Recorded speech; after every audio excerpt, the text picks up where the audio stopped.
The following podcast is proudly brought to you by Vite Ramen. Use the link in the description and use offer code BrokenSilicon to get 10% off tasty, healthy, and easy to make ramen. And also use the offer code BrokenSilicon to get 30% off all Windows keys and die shrink to get 3% off everything else at cdkeyoffer.com. All right, on with the show.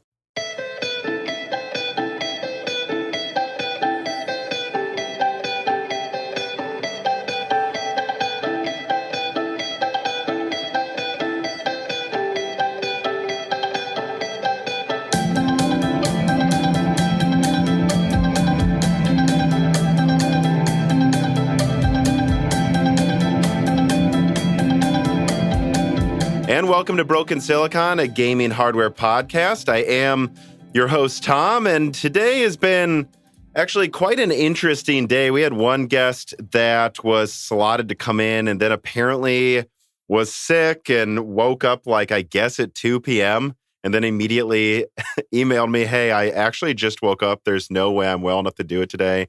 I won't say who yet. I mean, obviously anyone who's part of the Patreon knows who I'm talking about. That person will be saved for a later episode. And it so happens the guest that's about to be introduced was slotted to probably record either end of December or mid-January. But I literally 10 minutes after I got that email, you emailed me saying, hey, have you put any more thought into the exact recording week? And I was like, yeah, how about in 4 hours? Why don't you introduce yourself? Yeah, so I'm Taylor Haddon. I'm a senior tools engineer is the title that I have at Obsidian Entertainment. I've been doing tools work for my entire career, starting in 2012 after graduating from Champlain College with a bachelor's in game design that, only gets used in my spare time, as it were. But it was a great learning board to get a good handle on all of the things that I'm now using and talking with people about on a daily basis. Every single aspect of game development is where I have my fingers. It's a lot of fun. Yeah, I talked to you briefly today, kind of as a first touch base to make sure I understand even what you do. It's interesting. You say you've been doing, you've been a tools engineer the whole time. I mean, what made you going all the way back into, I assume you knew you wanted to work on games since high school, at least. What made you choose tool? Did you even know about this as a specific thing you would do? Did you think you'd do more animation or story type of work? What led you down that path? You've been doing it the whole time. Yeah, so the path is really interesting. I've been all about games since I first played or watched my friend play Legend of Zelda: Ocarina of Time way back in the day, and I thought to myself, "Oh man, I want to make a game like this. I think I can make a better game than this. I believe in myself," that kind of a thing. Haven't yet personally made a better game than Ocarina of Time, but here's hoping. Well, I mean, I don't know. When people, I guess two things. Number one, I guess we should say any views or things you say moving forward are the thoughts of yourself. They are not the opinions of anyone at Microsoft or Obsidian. Definitely but let's get that out of the way first. Probably everyone knows because they clicked on this, but You work at Obsidian. Yeah. You're working on, I think we can say the Outer Worlds 2 and Avowed. You've worked on Destiny. I think it's up for debate if you've made better games than Ocarina of Time. Don't sell yourself short here. I've certainly been as part of large, massive companies that are making really cool stuff, for sure. So yeah, the story of getting into working on tools is I sort of fell into it by default. It's something that I found myself good at and able to provide good product, and it's a niche that is underserved in the game development community. I've never felt a stronger sense of job security than I more than I would have ever expected. So yeah, and so when I went to college for game design, I wanted to be a game designer, a guy that's hey, yeah, when you push the stick forward, these things happen, and it's the ideas guy. I want to be a cool creative director. Look at this arcade game I made for a project where we have this special ability I haven't seen in another game before. Exactly that kind of thing. And so from there, I was I wanted my cool ideas to be real things. And I needed to learn how to program because no one was going to make my crazy ass ideas but me. So I basically taught myself. I mean, I was at college and there were some courses that helped get me into like programming, but a lot of my real programming experience is self-taught and then learned on the job. And then, after that, after college, I worked for like 4.5 years doing something completely different than games, which is working on software for a small company that makes educational software, or not educational software, but software used in schools for administrative purposes. And that's tools. That's buttons that make numbers do stuff. Like, it's very cut and dry, pretty boring. Did that for a long time. And then there was an opportunity at Vicarious Visions, and I hopped aboard that train in 2017. And then I've been working in game dev since then. And when I hopped into VV, we were working on Destiny 2, and we'll get into that later. Well, yeah. So it sounds like, when it's similar, like at engineering, like, because I went to college for mechanical engineering. I originally thought, I'm going to design new types of cars or guns or machines. And what I found more and more is, because I'm assuming it's the same thing, they put you in these project teams in college, and then you kind of self-filter in that project who's good at what to make a game or something. Exactly. I always, more and more, I'd often be part of the initial concept, but then when it came time to actually do the work, I was almost always someone involved in the process efficiency and like critiquing things. That's always what I did. And so that's how I got more into like an industrial engineering side professionally in that. And then, of course, I just do a backflip and become a YouTuber. So that just came out of nowhere. So my metaphor actually falls completely apart near the end of my example. But yeah, I'm guessing that was something that you found, is that you were really, I'm assuming you're very good compared to a lot of people, your peers, at programming and at making sure things work and at finding ways to link things together then, right? I mean, it depends on what you think my peer group is.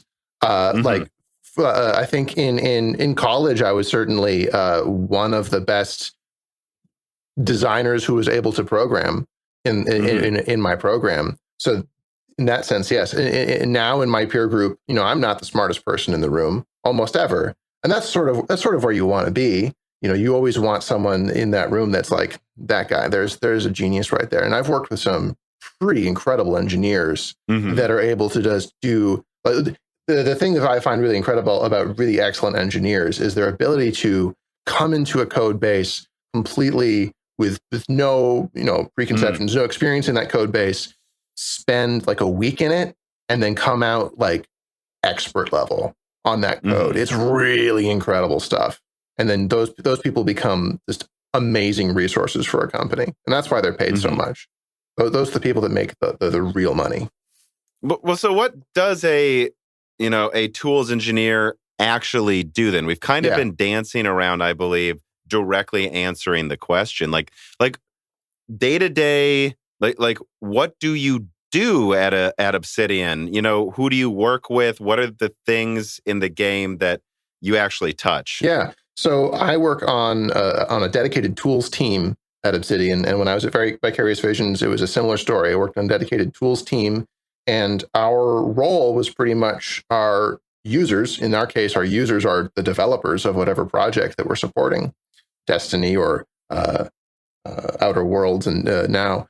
And those users have complaints, they have problems, they have some tool that doesn't exist, some tool that's not working very well, some problem that they need solving. And those problems become what we call user stories, if anybody's familiar with Scrum sort of systems or agile style systems in terms of project management.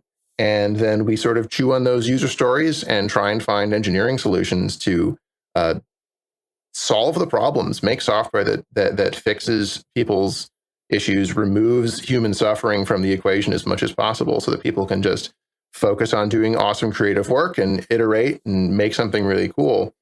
Right. Like, you're not building the engine, you're not sculpting the characters really, or making the AI. But if someone wants to put something into a world, you might be the person involved in either making the transition into moving those files into the world easier, more efficient, actually work in the first place if it's not working. Yeah, pipelines are so important. So that I think that's one of the most important and most easily forgotten about parts of this whole process. That like the most important tool chain that you have is your pipeline from asset into the engine. And so by asset, I'm talking about anything that a designer artist is working on. That's an asset, and that could be a mesh, a model in Maya. That could be animation data in that Maya file. It could be an audio file, a wave file, or something like that. Textures, let's see, game maps. All of these things, usually or almost invariably, when you're working on them, aren't the same thing that eventually gets loaded up into the game. There's a processing step in often called baking or something like that. Baking, there's lots of different, baking or cooking, I should say. Cooking is the term that Unreal uses. And so that's a big processing step, because when you're editing data in Maya wants to do things Maya's way. And then when you're done editing that thing, you're going to shunt that thing into a format that your game can read. And then the game is actually going to take that format and probably process it further into something that is optimized for the game to be able to load directly into exactly what it wants. So that everything is smooth and efficient at runtime. And so that whole tool chain of software of getting from A to B, or A to B to C, really, that's a huge part of tools work.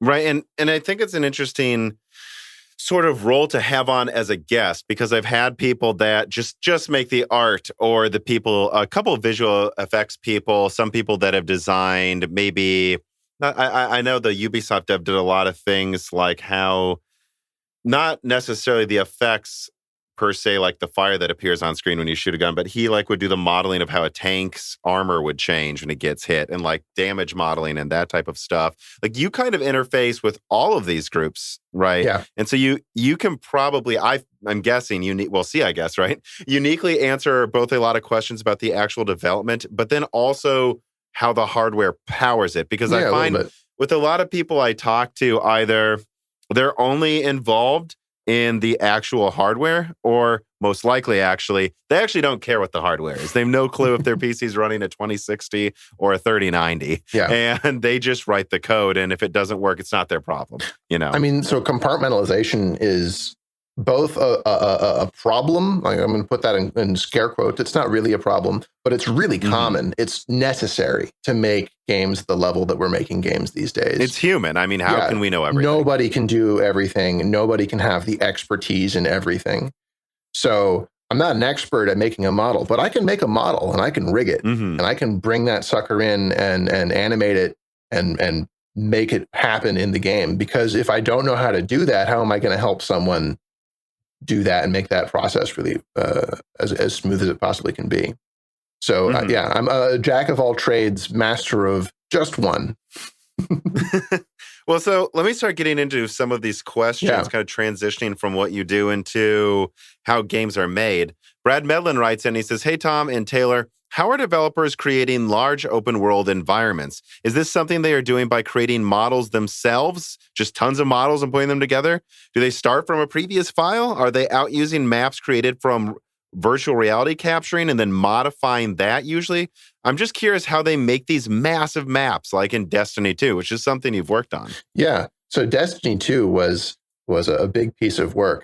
When Destiny was making tools, they had a terrain system. I don't know if anybody's familiar with like height map terrain. If you've ever played around in Unity's got a pretty basic, straightforward height map terrain system. It's basically a big grid of triangles, and then you can sort of raise it and lower it. Or even shapes. Like Far Cry 2 or Far Cry 3's map editor. I know I've done some of that just for fun. Yeah, it's a pretty intuitive system, and that can often be like the base starting point for something like a game, or for many open world games, especially open world games that are like outside. Right, that's a really good starting point. And so in Destiny, and specifically, that was a starting point. And then modelers come in and they make an absolute mess of mesh. And so there's lots of different processes here. There's a process called gray boxing, which is the first step of understanding, or the first step where you're putting something in engine of getting getting mass out into the world. Mass out is another phrase that's used.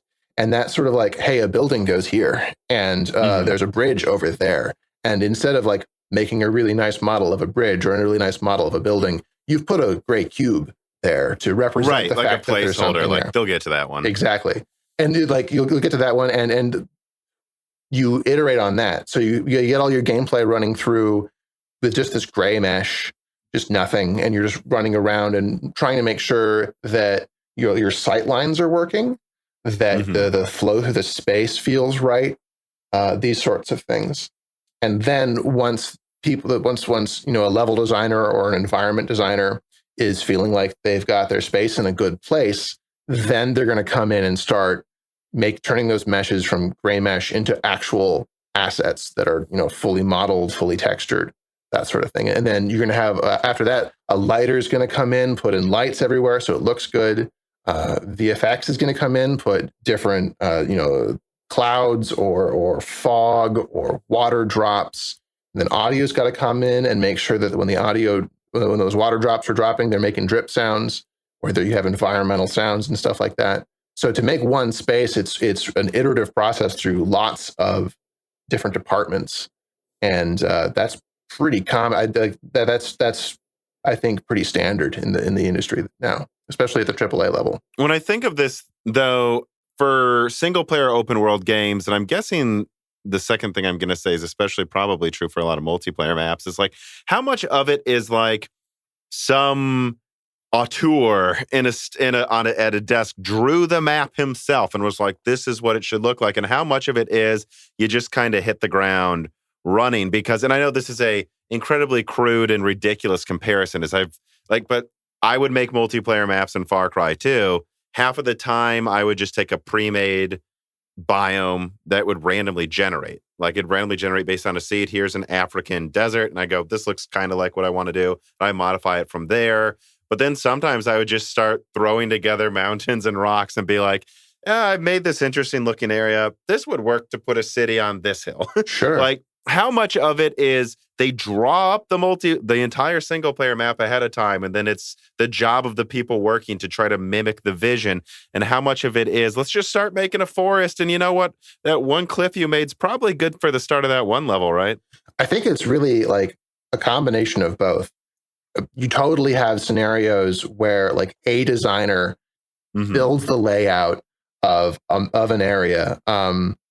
Let's see, Game Developers Toolkit by Mark Brown has a really great series talking with game designers and level designers as they work through different levels and their design processes behind that. I think one that was really interesting was the video with the Clockwork Mansion in Dishonored 2. That's worth checking out if you guys, if the audience wants a reference to that kind of a process where a person is sort of owning the design and the direction of a particular area from start to finish.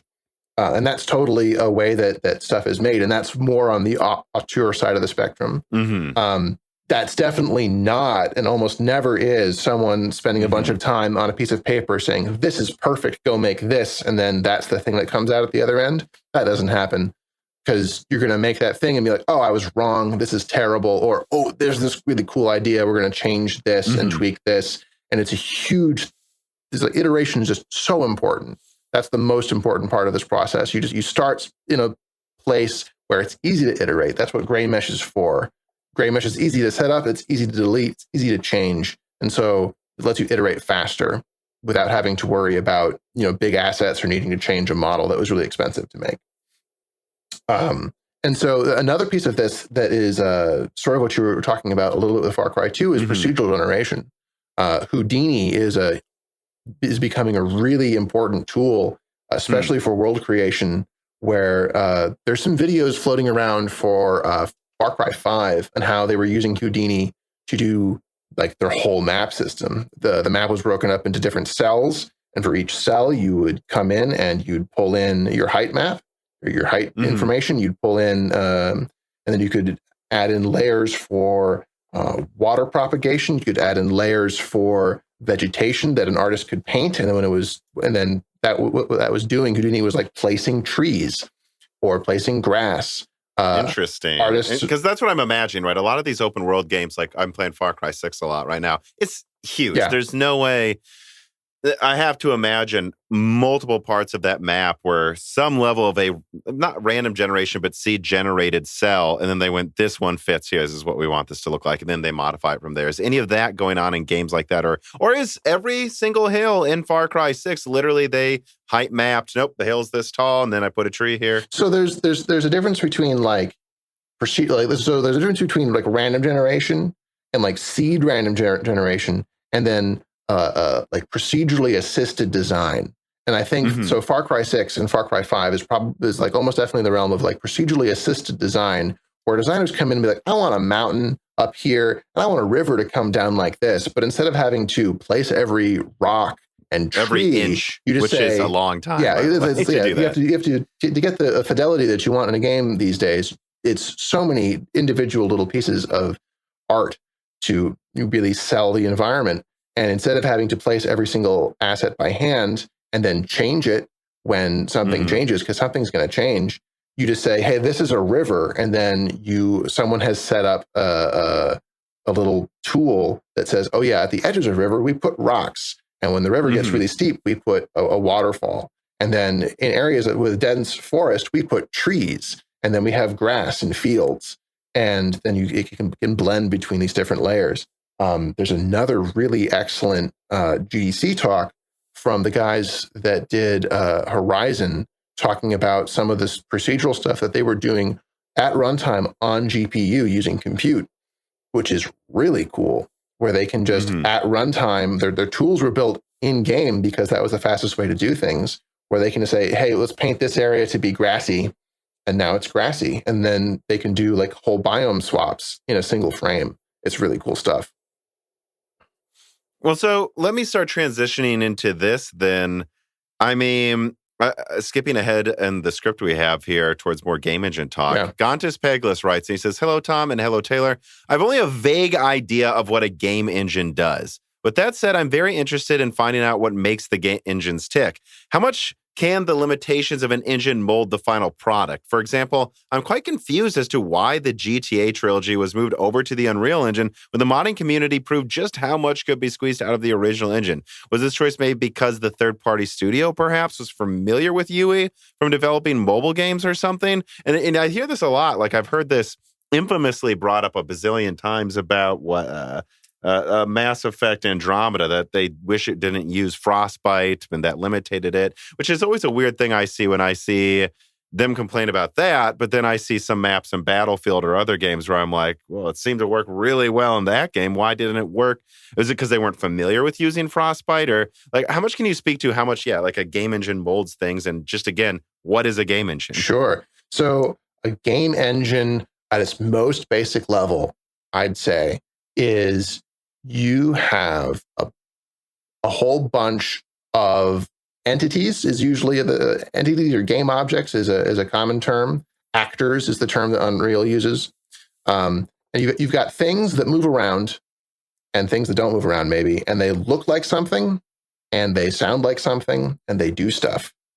So those are like the really core components. And when you boil those things down, the game engine is a system for rendering meshes, animating meshes, moving things around, playing sounds, and that's most of it, right? Like, so anything that does that is a game engine. And there are lots of, and physics. Physics is really important too. That's a pretty standard thing now. So you have physics engines running alongside a game engine. Usually physics engines are slightly more plug and play, or at least they have been in the past. I know that Epic is pushing their own tech now. What is a game engine? Yeah, a game engine is about rendering stuff, whether that's to the screen or to or to an audio device. Those are like the primary rendering targets, right? And it's about optimizing really tight loops and making sure things go really fast. And you're thinking about things like cache coherency, where you don't want to, if you have a big object that has lots of data in it, you don't necessarily want to be iterating over a huge array of that object, because you have to read the whole darn thing to get to the next one. And it can be faster sometimes to have a separate array that's got representing a similar object that's got less stuff in a line or in an array index, so that you can rip through that stuff a lot faster, and your less stuff that you don't need is in your cache, and you just so that you're always getting a cache hit, which is 100 times faster than a cache miss at baseline. So that's something that engine engineers are super concerned about. They're thinking about this all the time, and they're trying to put together systems where with the things that need to run as fast as possible, like graphics. Graphics is always the thing that needs to run as fast as possible. Everything else is peanuts, really, in comparison to what the graphics is doing. Why Unreal is doing so well in the space, because they're kicking butt in terms of making something that renders meshes really quickly. Yeah. In terms of frame times, right? So you get a higher frame rate. Yeah. You want to render more polygons, more objects in fewer milliseconds, and that's your job. But you hear these almost buzzword sounding statements like this, Decima is a powerful game engine. Sure. And when I look at things like Death Stranding or Horizon, I'm like, yeah. Or even Until Dawn, I remember back in the day, I was like, yeah, this game, even though it's usually this engine supposedly for shooters, looks insanely good. Yeah. What makes an engine powerful and what makes an engine cause problems for a dev team? Sure. So those are two sides of the same coin, which is usability. So when people talk about how Frostbite was a total pain in the butt, there's a great book, Blood, Sweat, and Pixels, that goes into some depth about how Frostbite was a big pain in the butt. And when Dragon Age Inquisition was started, there were zero tools for making RPGs in Frostbite. There was not a third-person camera. They had to code that. There's no tools for RPG items, the kind of UI that you would want for this. Nothing. So they had to build all of that from scratch. And that you can do that. That's relatively straightforward stuff to do, but that means that you have engineers that need to do that before anybody can get anything done. And I think in Inquisition's case in particular, you had crazy stuff where the game wasn't playable to get all together until 6 months from ship, something. That's crazy. Absolute madness. Yeah. And yeah, you had things like people making combat encounters, not knowing what they were like because they couldn't play it because those systems weren't done yet. But they were setting it up, and they're like, hopefully this works. Yeah, totally crazy stuff. And if you take you take that jump and then go from Inquisition into now the name of the next game that Bioware did is dropping from my brain like a useless. See, I don't remember off the top of my head. Forgotten, right? It was a huge deal. Anthem. There we go. Anthem. Oh yeah, I can never remember the name of that game. Terrible name for a game. Anyway, so yeah, you roll into Anthem, and now you have you just made an RPG in this engine, and now you need to make a massively connected, multiplayer, heavily server-oriented game style that Destiny sort of spearheaded in terms of design sense of the looter shooter, which needs to communicate with dozens of servers for so many different actions. It's just an order of magnitude or more complex than what they were putting together in Inquisition, and they had no tools for it. They had to build it all from scratch.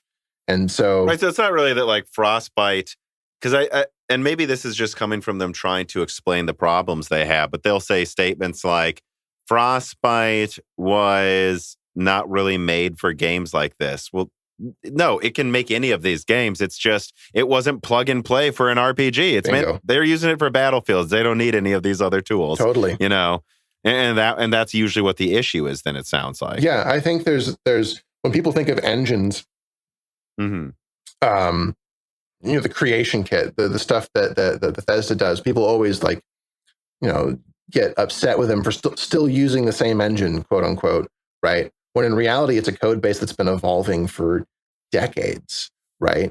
And the things that engine in particular has, that has features that let them make things that they wouldn't be able to make otherwise with the team size that they have. And Yeah, maybe it means that certain things are less efficient, but it's enabling them to do something that they wouldn't be able to do otherwise. And so if you come back to something like Frostbite, I bet you Frostbite is really freaking good at rendering lots of meshes really fast, right? And so the engineers behind that part of the job did a really good job. But there's all this other stuff that people think of when they think of engine. Because when people think of engines now, they think of Unity and Unreal, these big pieces of software where you get that have had hundreds of various games made on them, and they've all probably made little plug and play things that can be shared between people. Yeah, there's a whole bunch of work in making it so that something is just nice to use. Like, does it have an editor? I don't have a lens into what Frostbite's level editor system looks like. Did they have one? Did they have to make one? What does that mean? Because having a nice level editor, people think, like, you look at commercial game engines these days, that's a given, because if you don't have that, you're not getting off the ground. But when you're talking about first-party software, that is not a given. The tooling can be really rough. And it's funny, this reminds me of some discussions I had with a recent game dev that was on Broken Silicon, who now works at Sony Santa Monica, but worked at Treyarch before, and he talked about how I don't even remember actually whatever engine they were using for Call of Duty Cold War, they were like, we were running out of time.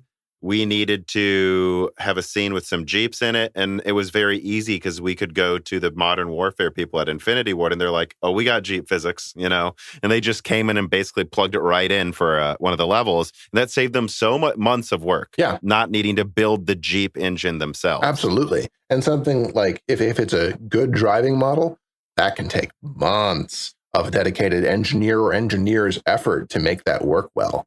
Or honestly, years. I mean, it's so apparent to me which game studios have more lineage in simulating vehicle physics. Sure. Because it's obvious. Yeah. And you can see the difference between, I think the obvious comparison is like what Ubisoft's been doing compared to what Grand Theft Auto's been doing. One of them has been making cars go around a map way longer than the other one. And it shows, because one model is more robust than the other, and it feels better. It's more polished. Actually, the funniest one I can think of is horse physics, because I remember, I want to say Assassin's Creed Brotherhood came out in a similar time frame to Red Dead Redemption 1. And I remember going from Red Dead Redemption 1 to Assassin's Creed Brotherhood and getting on a horse and being like, what's this joke? And you could tell which studio had 5 people dedicated to making a horse, and which one was like, oh, we need to add a horse, so someone do that. Well, that's a good point. Like, team size But now matters. it's really good in Far Cry 6, by the way. Far Cry 6's horses are excellent. I love They got good horses. at it by now. Yeah. Feels great. Amazing game feel on those I was horses. actually surprised when I was like, oh, God, here we go, a Ubisoft horse. And I got on it, and I was like, they did it. Yeah. Good job. It's very good. And if you're looking at Assassin's Creed, I thought the horses in Assassin's Creed Odyssey they were only okay. I think they're better in Valhalla.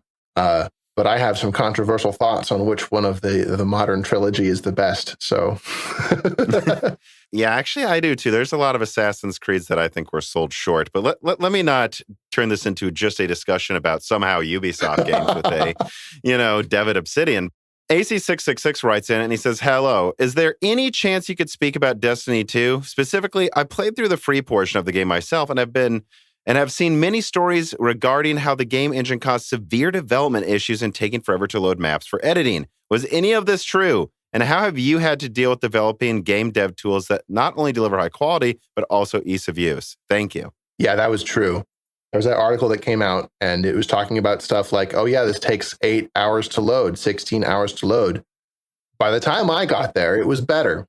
It took 4 hours to load if you're trying to load the whole darn thing. But I believe those numbers completely.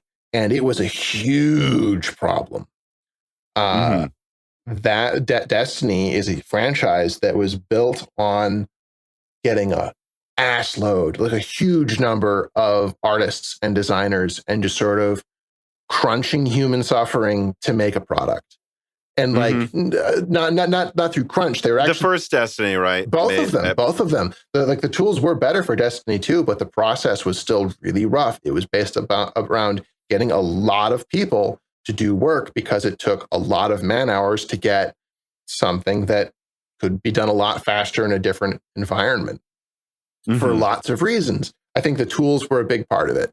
By the time I got there, some of the people that had put the tools together weren't there anymore, and some of the folks there, they didn't really want to dig into the internals. I think maybe because do you really want to dig into something that you don't fully understand? I think is part of the problem. If the expert of a system leaves the company, now that system becomes legacy. That system now is sort of baked in because you don't want to break it. If you break it, now you've crippled the work of over 1,000 people. Like it's just non-viable. And there was a culture of erring towards don't do something because what's going on right now at least functions. Right. And so it's a perfectly understandable perspective, especially when you look through it the lens of, hey, the tools are broken and the tools will be broken for the next 6 hours. And that means 1,000 people won't do work for 6 hours. Right. It's funny the way you're describing this. I obviously don't have enough of a lens inside of some of these companies to know for sure, but I get the feeling that this is where a lot of DICE's problems come from. Maybe. Working on Battlefield, when you see these weird bugs that pop up after a patch, or it's like, why did this take so long to get done when this was just done and fixed overnight? I get the feeling they have a lot of legacy systems they're building on, and if it works, don't touch it. There's so much we have to get done. I mean, there was code from Marathon in Destiny 2. Just to paint in perspective, Marathon is a game franchise that came out in the 90s running on the Macintosh. Oh. That is Yeah, I don't remember it. That is something that Bungie was originally a Mac developer, and Marathon was a series of basically you could call them Doom clones, right? There's first person games. I think they're technically part of Halo's canon, maybe. Don't quote me on that one. But sci-fi shooters, and the code for that, parts of the code for that, like for various physics and rendering stuff, stuck around because it wasn't broken. There's no reason to replace it. But that's kind of the legacy of what gets carried forward in these large projects that have a lot of history behind them, or with developers that have a large history behind them. The Call of Duty engine is based off of Quake 3, I think. Right? Well, and Far Cry's engine is based on Crysis 1. Right. And so in particular with Call of Duty, right, they did some experiments where they tried to make it in Unreal, just to see like, hey, can we put together a similar game in Unreal so we don't have to develop our own engine as much? It'd be much cheaper to not have to spend that much man hours continuing to improve the Infinity Ward's engine, or for example. And the end result was that they couldn't get it to feel right because of core decisions way down in stacks that you can't go looking for. It's so hard to find why moving the mouse or moving the controller doesn't feel right when from the surface level everything looks fine. It's like, yeah, no, the acceleration curves are correct, and when I move I'm moving at the right rate. But for some reason, maybe the rendering decisions, or how it was like when input is processed versus when graphics are rendered, these sort of like really tiny, small decisions way down in the stack can bubble up and make something feel different. Maybe not bad, but different enough that you're like, nope, we're not going to do it. We're going to stick with what we have because what we have is better, and we just have to keep on improving it. Not to mention how many of those things you just get used to and it becomes background noise. You don't even realize it's an issue anymore. Like, I remember famously the Killzone devs talking about how they actually got a lot of praise from some people for Killzone 2 having input lag on the aiming, and everyone thought it was a design choice to make the game feel heavy. And then they removed it. They announced they had fixed it for Killzone 3, and everyone was like, well, are the guns not going to feel heavy anymore? And they're like, honestly, guys, most of the heavy feeling was the animations and how we had the guy move his arms. Right. The input lag, we just didn't notice because we were used to playing it for 4 years and forgot that was still an issue. And their brains had gotten so good at accounting for the input lag and not being held back by it. Absolutely. Compensating for it, that it wasn't an issue anymore. And I expect that there was something with older Far Cry games with that too, by the way, because I swear Far Cry 6 just feels less sluggish as well. There's something there where, like, at least in New Dawn through 3, if I didn't, there's something just off about the aiming. I don't know. Well, we're coming out of an era of triple buffering, and we're sort of leaving an era of deferred rendering, where we're moving to a new hybrid era of like newfangled forward rendering. I'm not a graphics expert, so I can't speak much more beyond those buzzwords. But old games ran with forward rendering, which is basically you say, hey, render this, render this, render this, render this, and then you're done and it gets sent out. And deferred rendering is a multi-stage process. You're like, here's all the things you're going to render it this way, and then get this information, and then get this information, and then put all that information to make a frame. And deferred rendering is really cool because you can start that process on one frame, and then it can finish many milliseconds later while you have started working on the next frame. And so you can get a lot of really awesome throughput with that and push lots of frames per second, but the latency can be higher in some cases. This is when Valve was starting to work on VR content. This was something that they ran up against, where in VR content, you need low latency is like the most important thing. If you're pushing above 6 milliseconds per frame, you're going to notice, your brain's going to notice, and you're not going to feel good. And so like 6 milliseconds per frame doesn't sound crazy when you're looking at it from like an FPS counter sort of thing. But most games that you play, you're playing them with a latency of well above 20 milliseconds, well above 40 milliseconds if you're talking about, motion to photon latency. And in VR, it needs to be way lower for it to work. And graphics cards haven't been built for that. They haven't been built for that kind of low latency work, because we've been building up this rasterization stack that can do a lot of work so long as we let it take a little extra time.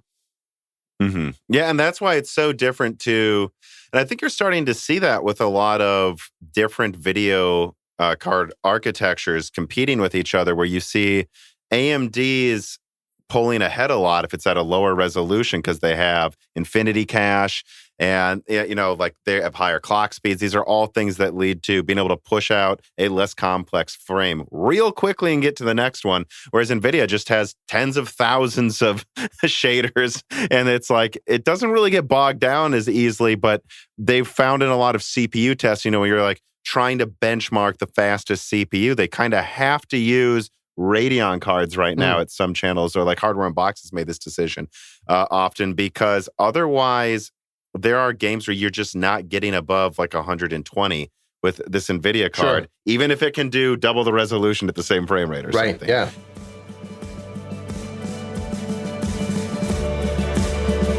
Happy holidays, everybody. Today's piece of content is sponsored by CDKeyoffers.com. This holiday season, I think there's a lot of things you might be shopping for when it comes to software, whether it's the latest PlayStation, Steam, Origin, or other gaming platform games, or if it's a key for Windows 10 Professional, Windows 11, or even Office 2021 to get gaming next year with a new build, or maybe to just stay productive at work.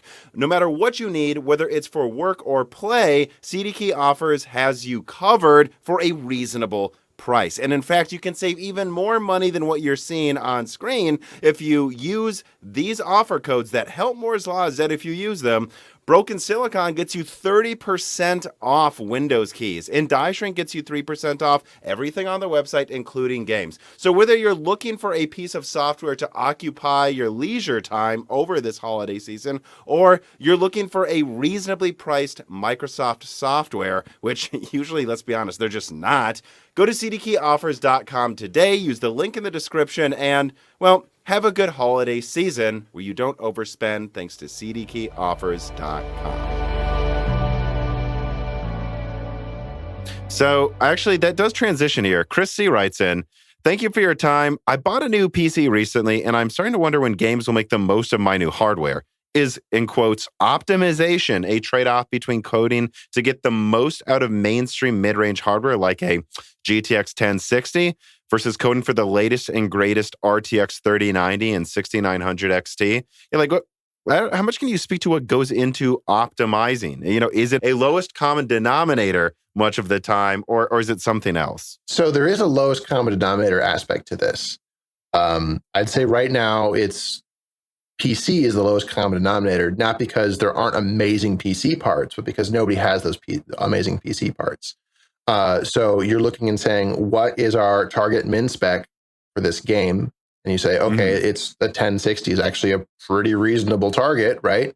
I think a game developer making a game right now saying, like, yeah, we want this to be able to run at least from the 1060. That's pretty reasonable. And that's going to determine the ceiling of most of the graphics API calls that you're going, like there's different specs that you can request different versions of APIs that cards support.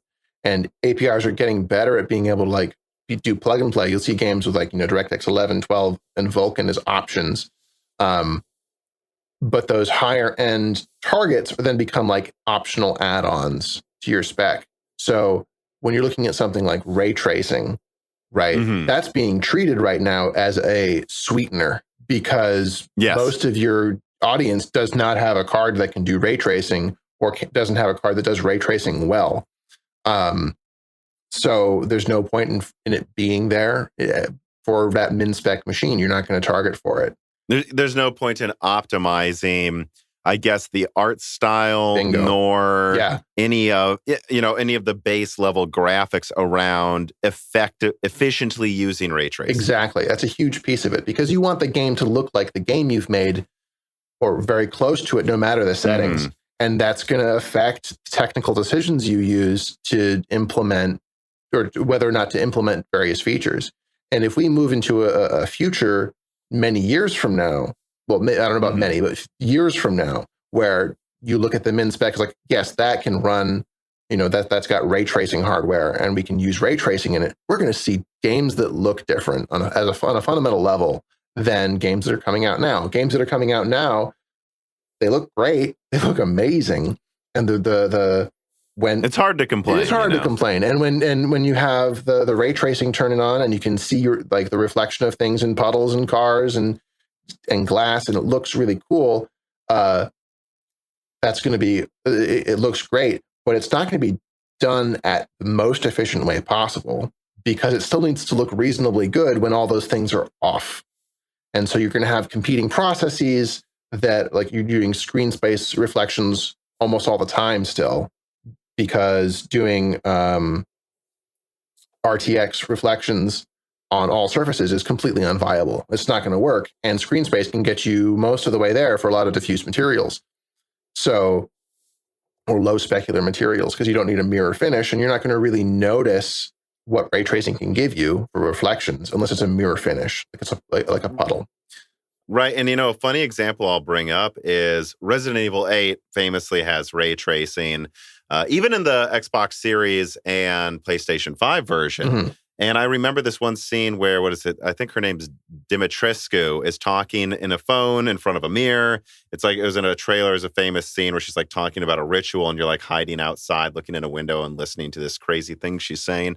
And I remember people saying how impressive the ray tracing looks inside of the house. And like, you can see her throw things and the mirror falls over and it reflects everything. And then the devs were like, actually, that mirror didn't use ray tracing for the reflection because that was an integral part of the plot in the PS4 and Xbox One version. Can't do ray tracing. So actually the mirrors aren't doing ray tracing, but the things outside of the mirrors are, so they look shinier. Yeah.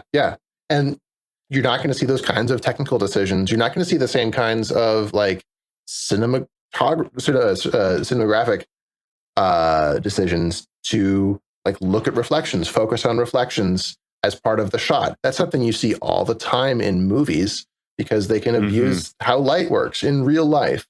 And once like the default, the base setting for lighting in a game is it works like real light, you're going to see a lot of different things. Scenes are going to look different because they're going to be lit differently. And they're going to They're going to feel different because they're going to be, cameras are going to be placed in or told to behave in particular ways that are enabled because of the way reflections and lighting are going to be working. But again, that's not for a while. We're not going to get path traced games for years and years, I would expect. Right. And that actually leads into a reader mail that I had lower in the discussion that I'm just going to ask now. Jonathan Wagner writes in, he says, "Hi, Tom and Taylor. Hardware accelerated ray tracing is the hot new tech, but it reminds me of the S3 Verge 3D decelerator days. Do you think the ray tracing hardware in today's cards and consoles is fast enough for good software? Or will we need hardware performance increases to see effects and visuals that raster can't deliver?" And I think this is an interesting question because the way I would ask it, actually, if I'm understanding Jonathan's question correctly, is, look, we understand we're programming for the lowest common denominator, which actually most devs I ask say PlayStation 4. Like that 1.8 teraflop console from 2013 is, we want this to at least run in 1080p 30 on that. Yeah. And then everything else we build from there. That's missing more than a few of the recent components added to video cards. Right. Like, let's say that wasn't the problem. Let's say the lowest common denominator was the Series X or PS5, or even something a little weaker than those, like a 6600, a $330 graphics card. Or I would even go as far as to say like the Series X or the upcoming Navi 24, I think it'll be called the 6500 XT. This is something that's, around 4 teraflops, those types of things. Maybe that's how strong integrated graphics will be in a year or two. If we didn't have to worry about the PS4 and everything else, how good could we run ray tracing on these kind of next-gen APUs like the Series S? And are the PS5 and Series X, even if we remove these weaker APUs, are these strong enough to run like full ray tracing if it was fully optimized for them in any reasonable way? Or is it still, does it have to be an extra effect? Because these consoles and even most mid-range graphics cards now still really aren't capable of that. I think the first hint of that is from the PS5 first-party games that we've seen so far. So like Ratchet and Clank looks awesome. And they've made decisions that are using ray tracing because they know it's there. They can work to that min spec. And then Spider-Man looks awesome. It has really, really good ray tracing because they were able to optimize specifically for that piece of hardware and specifically for that like that form of scene of large buildings in New York City. And so yeah, there's examples of what this can look like, but those games aren't running on a PC and they don't have to cater to lower common denominators. And then when you talk about something like the Xbox Series X versus the Xbox Series S, the Xbox Series S is a lot less powerful than the Series X. And ray tracing scales with raw compute power on AMD systems. So when you have a lot less raw compute, do you really want to spend those limited budget on ray tracing to the same degree? You're not going to get something that looks very good. Ray tracing is very expensive, takes a lot of memory. And which the Series S only has 10 gigs of RAM total. Right, and everything's a little bit less. So I think you're going to see decisions where when you need to cater to a much wider audience, you're going to see, like we've said before, ray tracing is going to be a sweetener. It's going to be something where if it's off, there's a fallback. And that means that you have to optimize for both solutions as opposed to just a single option. Does that answer that question, do you think? Or is there more behind there? I think you kind of explained why it's... I think it kind of leads into the direct question, which is just like kind of explaining why maybe we haven't seen the most impressive things in everything all the time yet. Yeah. But it's like, if we had perfect software where not only was it optimized for the PS5, but maybe the PS5 was the min spec. Sure. And it's like, this is the minimum, maybe not even in 1440p, 1080p 60 is all it has to be able to do it. Do you think the hardware we have now is ready for like full ray tracing yet in any appreciable way? Or is it, we still need a lot stronger hardware? It's not just the software that needs to get updated. Well, I think that the hardware that we have right now can do some really impressive stuff. When you're looking at like the 2080 and up on PC stuff, like 2080 was pretty good, and you're seeing performance similar-ish to that for the consoles. And so it's obviously able to do stuff that we couldn't do in raster, right? Obviously, whether it's doing that in a way that looks good enough compared to the performance penalty that you get is a different question. On this current hardware. Yeah. Right? Yeah. Like, do you want something that looks gorgeous at 30 hertz? Or do you want something that looks still pretty darn great at 120 hertz? Like, that's sort of the question that you have to ask yourself. And different games are going to make different decisions about that. So I think if you talk about what we have right now as like, it's the min spec, you're going to see some ridiculously gorgeous games running on that kind of hardware, at 1080p 30. It's going to look super cool. And but the hardware that software will be targeting is going to be a lot more powerful and able to do a lot more with that same software stack. So, yeah, I think if I were to, and how I'm interpreting what you're saying, look, if we could make the Series X and PS5 the minimum spec, there's probably more we could do efficiently, but it still probably wouldn't be like next-gen ray tracing performance just yet, because it's still basically meant to use it for specific parts of the rendering pipeline, not the whole thing. Not the whole thing. Yeah. What full ray tracing means is a big loaded question. Oh, I know. Right? I'm noticing that. What does that even mean? What Metro Exodus claims it's full ray tracing. Right. And it runs pretty well. So I'm like, why did these other devs? And you can use rays for doing a lot of stuff. You can use it for reflections. You can use it for global illumination, which is my personal favorite. I think good global illumination looks amazing in real time. I would prefer that to reflections, honestly. Or you can use it for shadows, or you can use it for just, rasterization, as it were. Obviously, when you're talking about rasterizing with ray tracing, you're looking at a wall that's neutrally lit and you see something. And that's something that if you're to do that in a ray tracer or in a path tracer, like you're talking hundreds, maybe 1,000 rays per pixel to get something that looks good. Right. And so that's a huge amount of processing. And I don't think we're going to see a pure path traced game outside of like Minecraft, I think claims to be fully path traced. But that's probably with an aggressive amount of AI denoising. It is. Yeah. I've played it. And so you're not going to see a fully path traced game that looks like Call of Duty in a really, really, really, really, really long time. We might get there. We might have a complete paradigm shift where instead of having any raster hardware at all, we have, no, because we're going to have shaders. You're going to need, yeah.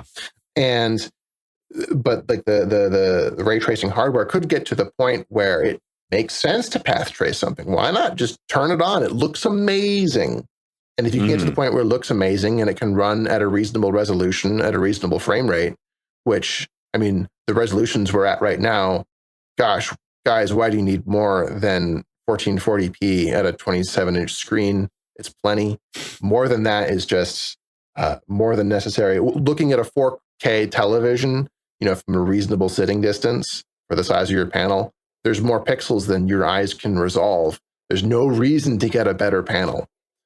So when we're talking about more resolution, it's what we have right now is more than enough for I would say at least acuity. Until we have so much more hardware that we need more pixels to see the difference, which I think most people don't understand is like in 4K, if you're playing 1440p ultra, I find you can't really tell the difference between high and ultra, except for like 2 key settings. Yeah. So like, that's but I think that where we are now with the level of almost photorealism, I feel like I agree that between 1440p and 4K is all that's required to render the fidelity we have now. Yeah. And I think there's something to be said that like more pixels isn't necessarily better than higher quality pixels.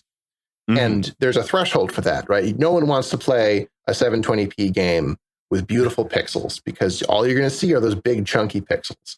But when you're not able to see individual pixels anymore, and you have, very, very good anti-aliasing techniques, right? Anti-aliasing has gotten so much better in the last decade. Oh, it's absurd. Ridiculous. It's honestly comical when I think about how much effort in optimizing my graphics settings just about 6 years ago was balancing the settings with how much MSAA I wanted. Totally. Which was a lot, by the way. No, I wanted a lot of it. You want the jaggies to go away.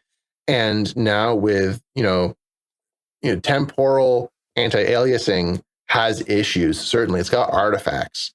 But I would happily pay... I'll happily deal with those minor artifacts for how nice that image looks, because it looks so much better than what we were used to just a decade ago. I actually, before we get into any of that, want to make sure I ask this question. It's something I thought of talking to the last guest, which was an indie dev.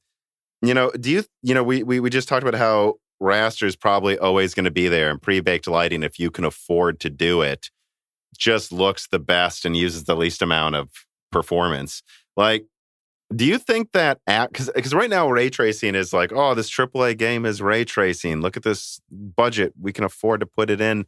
Do you think that there's a chance that actually ray tracing will be a hallmark of a cheaply made game in 10 years? You know what I mean? Sure. Because really, that for me, the biggest asset of ray tracing is getting you consistent lighting that doesn't look like the best, but looks far better than what an indie studio is probably capable of otherwise. And it might just be capable of allowing a two-man team make a game that doesn't look like, maybe not Battlefield 2042, but maybe it looks like Bad Company 2 and 2 people made it. Well, I think it's even... I don't know if it's going to be like a cheap game, but I do think that... And cheap sounds derogatory, but you know what I mean. I think the effect is going to look great if it's lighting good-looking art. Right, that's going to come down to like art style. It's going to be really important. I do think you're going to see a lot more ray tracing and ray tracing effects in indie games because it's something that you can turn on in Unreal or in Unity. You just click a button and hey, now it's ray traced and it looks really cool. And when you do it that way, like with global illumination or something like that, you get some really rich, lovely lighting and shadows that can. For low poly art styles are really, really popular right now because they're relatively efficient to make, right? If you can make something that's less complicated, you're spending less time making that thing, you can make more things. And so simple, well thought out art is always going to be a staple of indie developers because they have fewer people and can't spend, a month on one character. And ray tracing and global illumination that's real time can make those relatively simple characters look really nice. Or I've seen stuff that's like, it looks like a little diorama. It looks like little papercraft people walking around because they realized that they could make it look literally like paper. Running around a little diorama scene that looks like it's lit by like a candle or whatever. And you can do that, and because you can do it in real time, it looks amazing. And it didn't take that much developer time for the individual person putting together that scene to make that look amazing. And if you tried to pull something like that off with, a previous generation of technology, it would have been a nightmare, right? So I think physically based rendering was like the big change of last gen, moving from textures in a texturing system that was dependent on lighting decisions made prior to the game running. Are you familiar with the difference between PBR rendering and non-PBR rendering?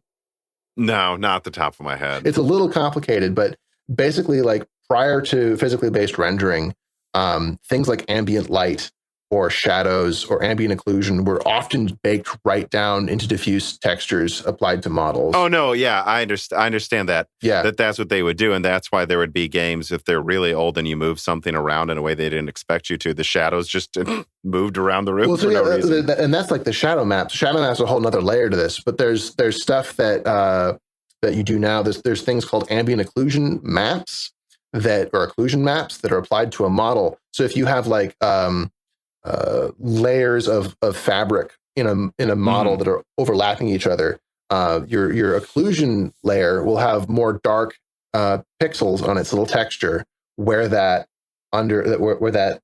fold is in the fabric, or if you have a cowl, like the texture in the back behind the head is going to be very black in the occlusion map, and then at runtime the shaders use that information as like extra "don't light this" markers, right? So if you shine a light right at it, it's going to illuminate because there's a light coming right at it. But if you pull the light away, it's going to get darker faster and it's approximating, proper GI within the context of this character. And so that's sort of like we've pulled a layer of baking out and put it one layer back, right? And that's sort of the progression of how our lighting systems have gotten better and better and better. We are faking fewer and fewer things. We're pulling the baked out assets one step back, one step back, one step back. And it's going to continue to pull back until we're like things like Nanite now is doing some pretty cool stuff where you don't have to think too much about what the mesh is going to be or what it's going to be at runtime. You don't have to worry about LODs. You just make a really high poly mesh that looks great. You drop it in, and it appears to be working. All of the demos that Epic are showing, like the Matrix demo that we're going to talk about, there's a couple questions about that downstream, and it looks really cool. And it's well, let's get into it now, though. Yeah. I had several bullets of questions in the chamber there. I wasn't sure which direction to go, but let's go right into that. Yeah. Joe writes in and he says, "Hi, Tom and Taylor. Did you see the Matrix Unreal Engine 5 demo? I read from Digital Foundry that it wasn't well optimized due to time constraints. I don't know if you've worked with Unreal Engine 5 or not, but if so, how much performance do you think was left on the table in the Matrix demo? And you told me about it before we started recording. I did check it out on my PS5 and because I wanted to see it run on a console. I have the previous demo, the one where she's like, this main character's fighting a robot in the desert. I have that running on my PC. And it was actually, I'll just give my impression. If you have a Series X, a PC, or a PlayStation, you can download this. So that's actually very cool to be able to compare them all running this demo. Yeah. But parts of it look photorealistic. Totally. Parts of it do not. No.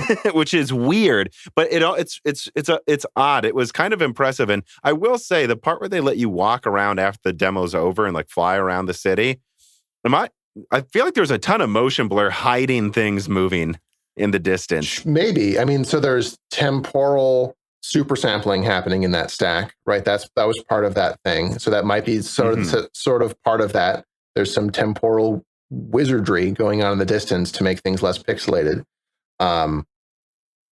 So it's also not running at a particularly high frame rate. No, it's quote unquote at 30 and it dips, right? Like it's a very heavy scene. I haven't loaded that thing up and inspected it. I don't know what's causing a lot of that overhead. I would hanker a guess that it's Lumen. Lumen's really expensive in terms of frame time. It can do some really cool stuff, but it's not a perfect solution, I would say. I don't know. I haven't watched that Digital Foundry video yet. I need to actually wrap my head around it, give it a watch. I was very impressed with what I saw overall, and I think the parts where it falls down a little bit is mostly just the parts that fell down the most for me were just like general character body animations. Like the uncanny valley is just alive and well, and it's just going to keep getting weirder as we get closer and closer. And maybe eventually we crack it and our brains is like, oh, that's just a human in front of me.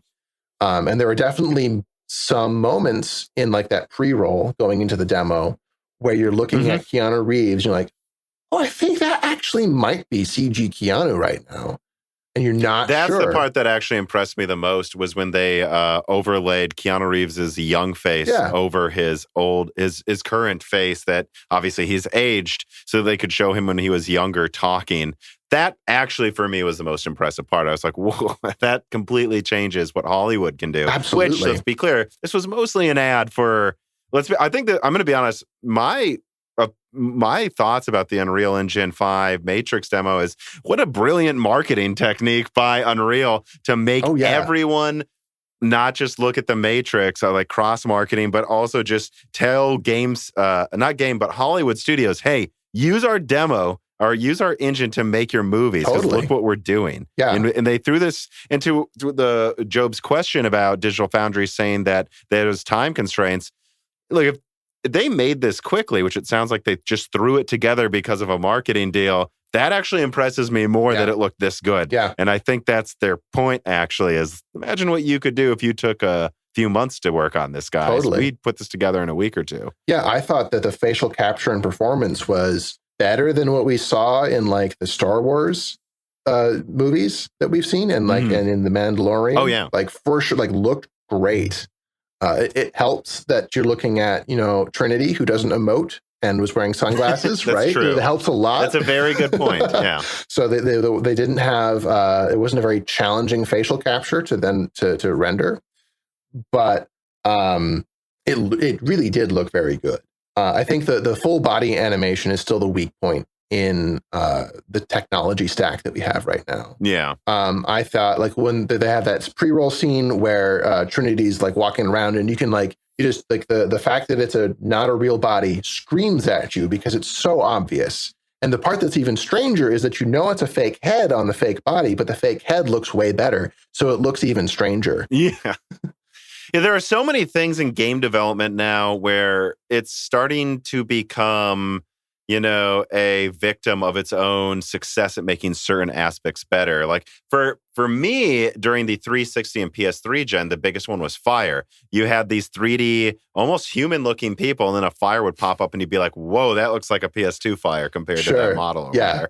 And I think now a lot of it is the animations in some studios, or even the acting. Honestly, the worst offender that I had that still keeps coming to mind for me is Metro Exodus, where you have these excellent graphics and animations, and then you have a guy come in and go, "Hey there, we need to go." Like, it's like, all right, so your graphics are so good that your lip syncing and your actual acting is making this not look good anymore. Totally. Yeah, the whole package needs to be cohesive, otherwise it falls down. Something is always going to be, not much stronger than its weakest component. And we've had a couple generations. Like each generation, I think, is better at one thing or the other. And you see movements of games getting really good at getting performance capture, getting really good at telling a good story. Games are better at that than they ever have been. But there's also games that are dreadful at it still, right? And there's B-level performances in every medium. And I don't think games aren't going to be plenty. Yeah. To answer Job's question a little more directly, this calls back to a previous question about optimization. Optimization is about making sacrifices for things you can't see so that you can buff up something that you do see.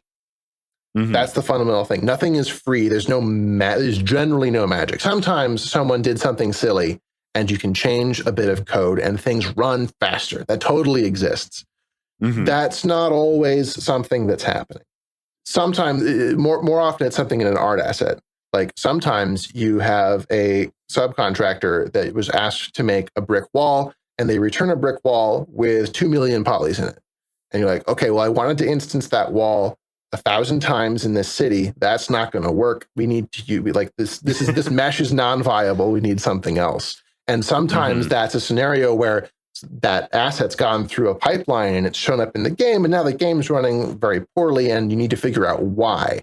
And then you realize, like, oh, this brick right here, this small brick that's scattered throughout the ground, has 12,000 tries in it for no good reason. And so, it's a case of like, well, you make it so that it's got 6, and then you move on because now you've just shaved milliseconds off of your frame time. Well, and sometimes the opposite happens, right? Where it's like, we didn't realize the character would be close to this object, and it looks real bad if you get close to it. Exactly. And so now you need to be like, okay, well, in this particular scene, we need more detail in these particular assets up front. How do we pay for that? Can we turn things off? Like that's what occlusion culling is all about, right? We're not looking at this, or we can't see it because something's in the way. Don't render it, so that we can render other things with higher fidelity. So like those are examples of techniques, but when you have all of these techniques going already, optimization at that point is about, stealing from Peter to pay Paul. pretty much. And you're just like, where can you turn something down so you can you can get a millisecond back so you can spend that millisecond on something else. And if the least amount of hardwares you're developing for means the more you can be like, hey, the PS5 is actually really good at running this type of mesh. So we actually don't need to turn down this one. Right. Specifically, we're going to turn down this one feature here because it gives us so much more. Right. The problem then is when you go to PC, I mean, God, the amount of combinations out there, just even forget the CPUs, graphics architectures means that on some hardware, a setting, you may run ultra, the same performance almost as high, but then on another architecture, it just crushes your performance. Absolutely. So, software running on different hardware is going to do something different. Maybe not by an amount that's appreciable, but it can be significant. And I think that you're referencing perhaps a question about the hardware unboxed video. Right. Let me transition right into that, though. John Kim writes in, do you have any insight into the somewhat odd AMD versus Nvidia GPU performance in the new Halo Infinite game, where AMD's GPUs seem to get a sizable boost in some scenes that push it on average ahead of Nvidia's GPUs, and in other scenes, the Nvidia cards are on average 10% better in performance? Yeah, and there were some scenes like the AMD GPUs were like wildly better than in other scenes compared to it, which surprised me, by the way, because I've started playing Halo Infinite, and my only opinion is my 3070 is running it fine at the settings I've selected. Right. You know, when I saw the frame rates in those benchmarks, I was like, what? However, I will say this to everybody. I've only played some of the multiplayer and just started the campaign. And I've been told that in some of the open sections, that's where it crushes your performance that I don't think I've gotten to. Sure. Having said that, though, let's have you directly get into John's question here. Yeah, so I was sort of alluding to this earlier where like the same software running on different hardware is going to might do something different. And AMD and Nvidia have pretty different hardware. They're capable of very similar things. I would expect that the differences that are happening here have to do with Infinity Cache, where because they're doing something a little bit simpler in one scene, and they don't have to, they're getting more cache hits, where they're looking for data. That data is already in the cache, so they can use it immediately. Like I said before, a cache hit is 100 times faster than a cache miss, because when you go looking for data and it's not in your cache, you then need to go get it from RAM. And when you're waiting for that to happen, nothing's happening. You're spinning on cycles doing nothing useful because you need that piece of information next.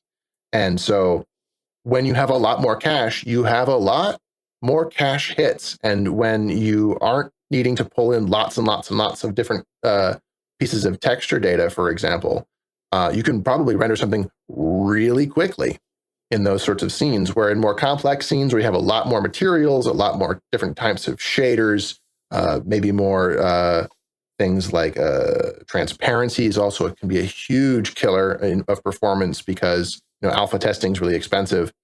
Yeah, so like one GPU might be able to handle that kind of a load way more effectively, and it can't go as high, but it won't go as low. It'll be more consistent in the middle. That's totally. I'm not surprised that there's a lot of variability between different kinds of hardware for the same software. It makes a lot of sense. Well, yeah, and it's if you look at like comparison the PS5 specs to the Series X. And they're both already in A2 architecture. That there's an 18% teraflop difference, but then like one of them, the PS5, is running the cache at a faster speed because the whole thing's running at a higher clock speed. Right. The Xbox has more bandwidth, but it's not like 50% more, right. And it's segmented. It's no surprise that when you look at honestly like 90% of these Digital Foundry PS5 Series X comparisons, on average they get the same frame rate, but then you go in one hallway, Xbox is 3% faster, PS5's 5% faster than another. Yeah. It's like, but when I compare the 3090, I'm looking at it right now, compared to the 6900 XT, two cards that I think are fairly evenly matched. The 3090's pixel rate, 190 gigapixels a second, 6900 XT, 288. Wow. That's like 50% better almost. Yeah. Yeah, the 3090's texture rate, 556 gigatexels a second, the 6900, 720. Now, that's just in a particular scene that they were benchmarking in this? I'm just looking at raw theoretical specs. Okay, gotcha. However, so you're looking at two things where the 6900 XTs is like 50% better. However, teraflops, well, 3090, 36 teraflops versus 23. Right.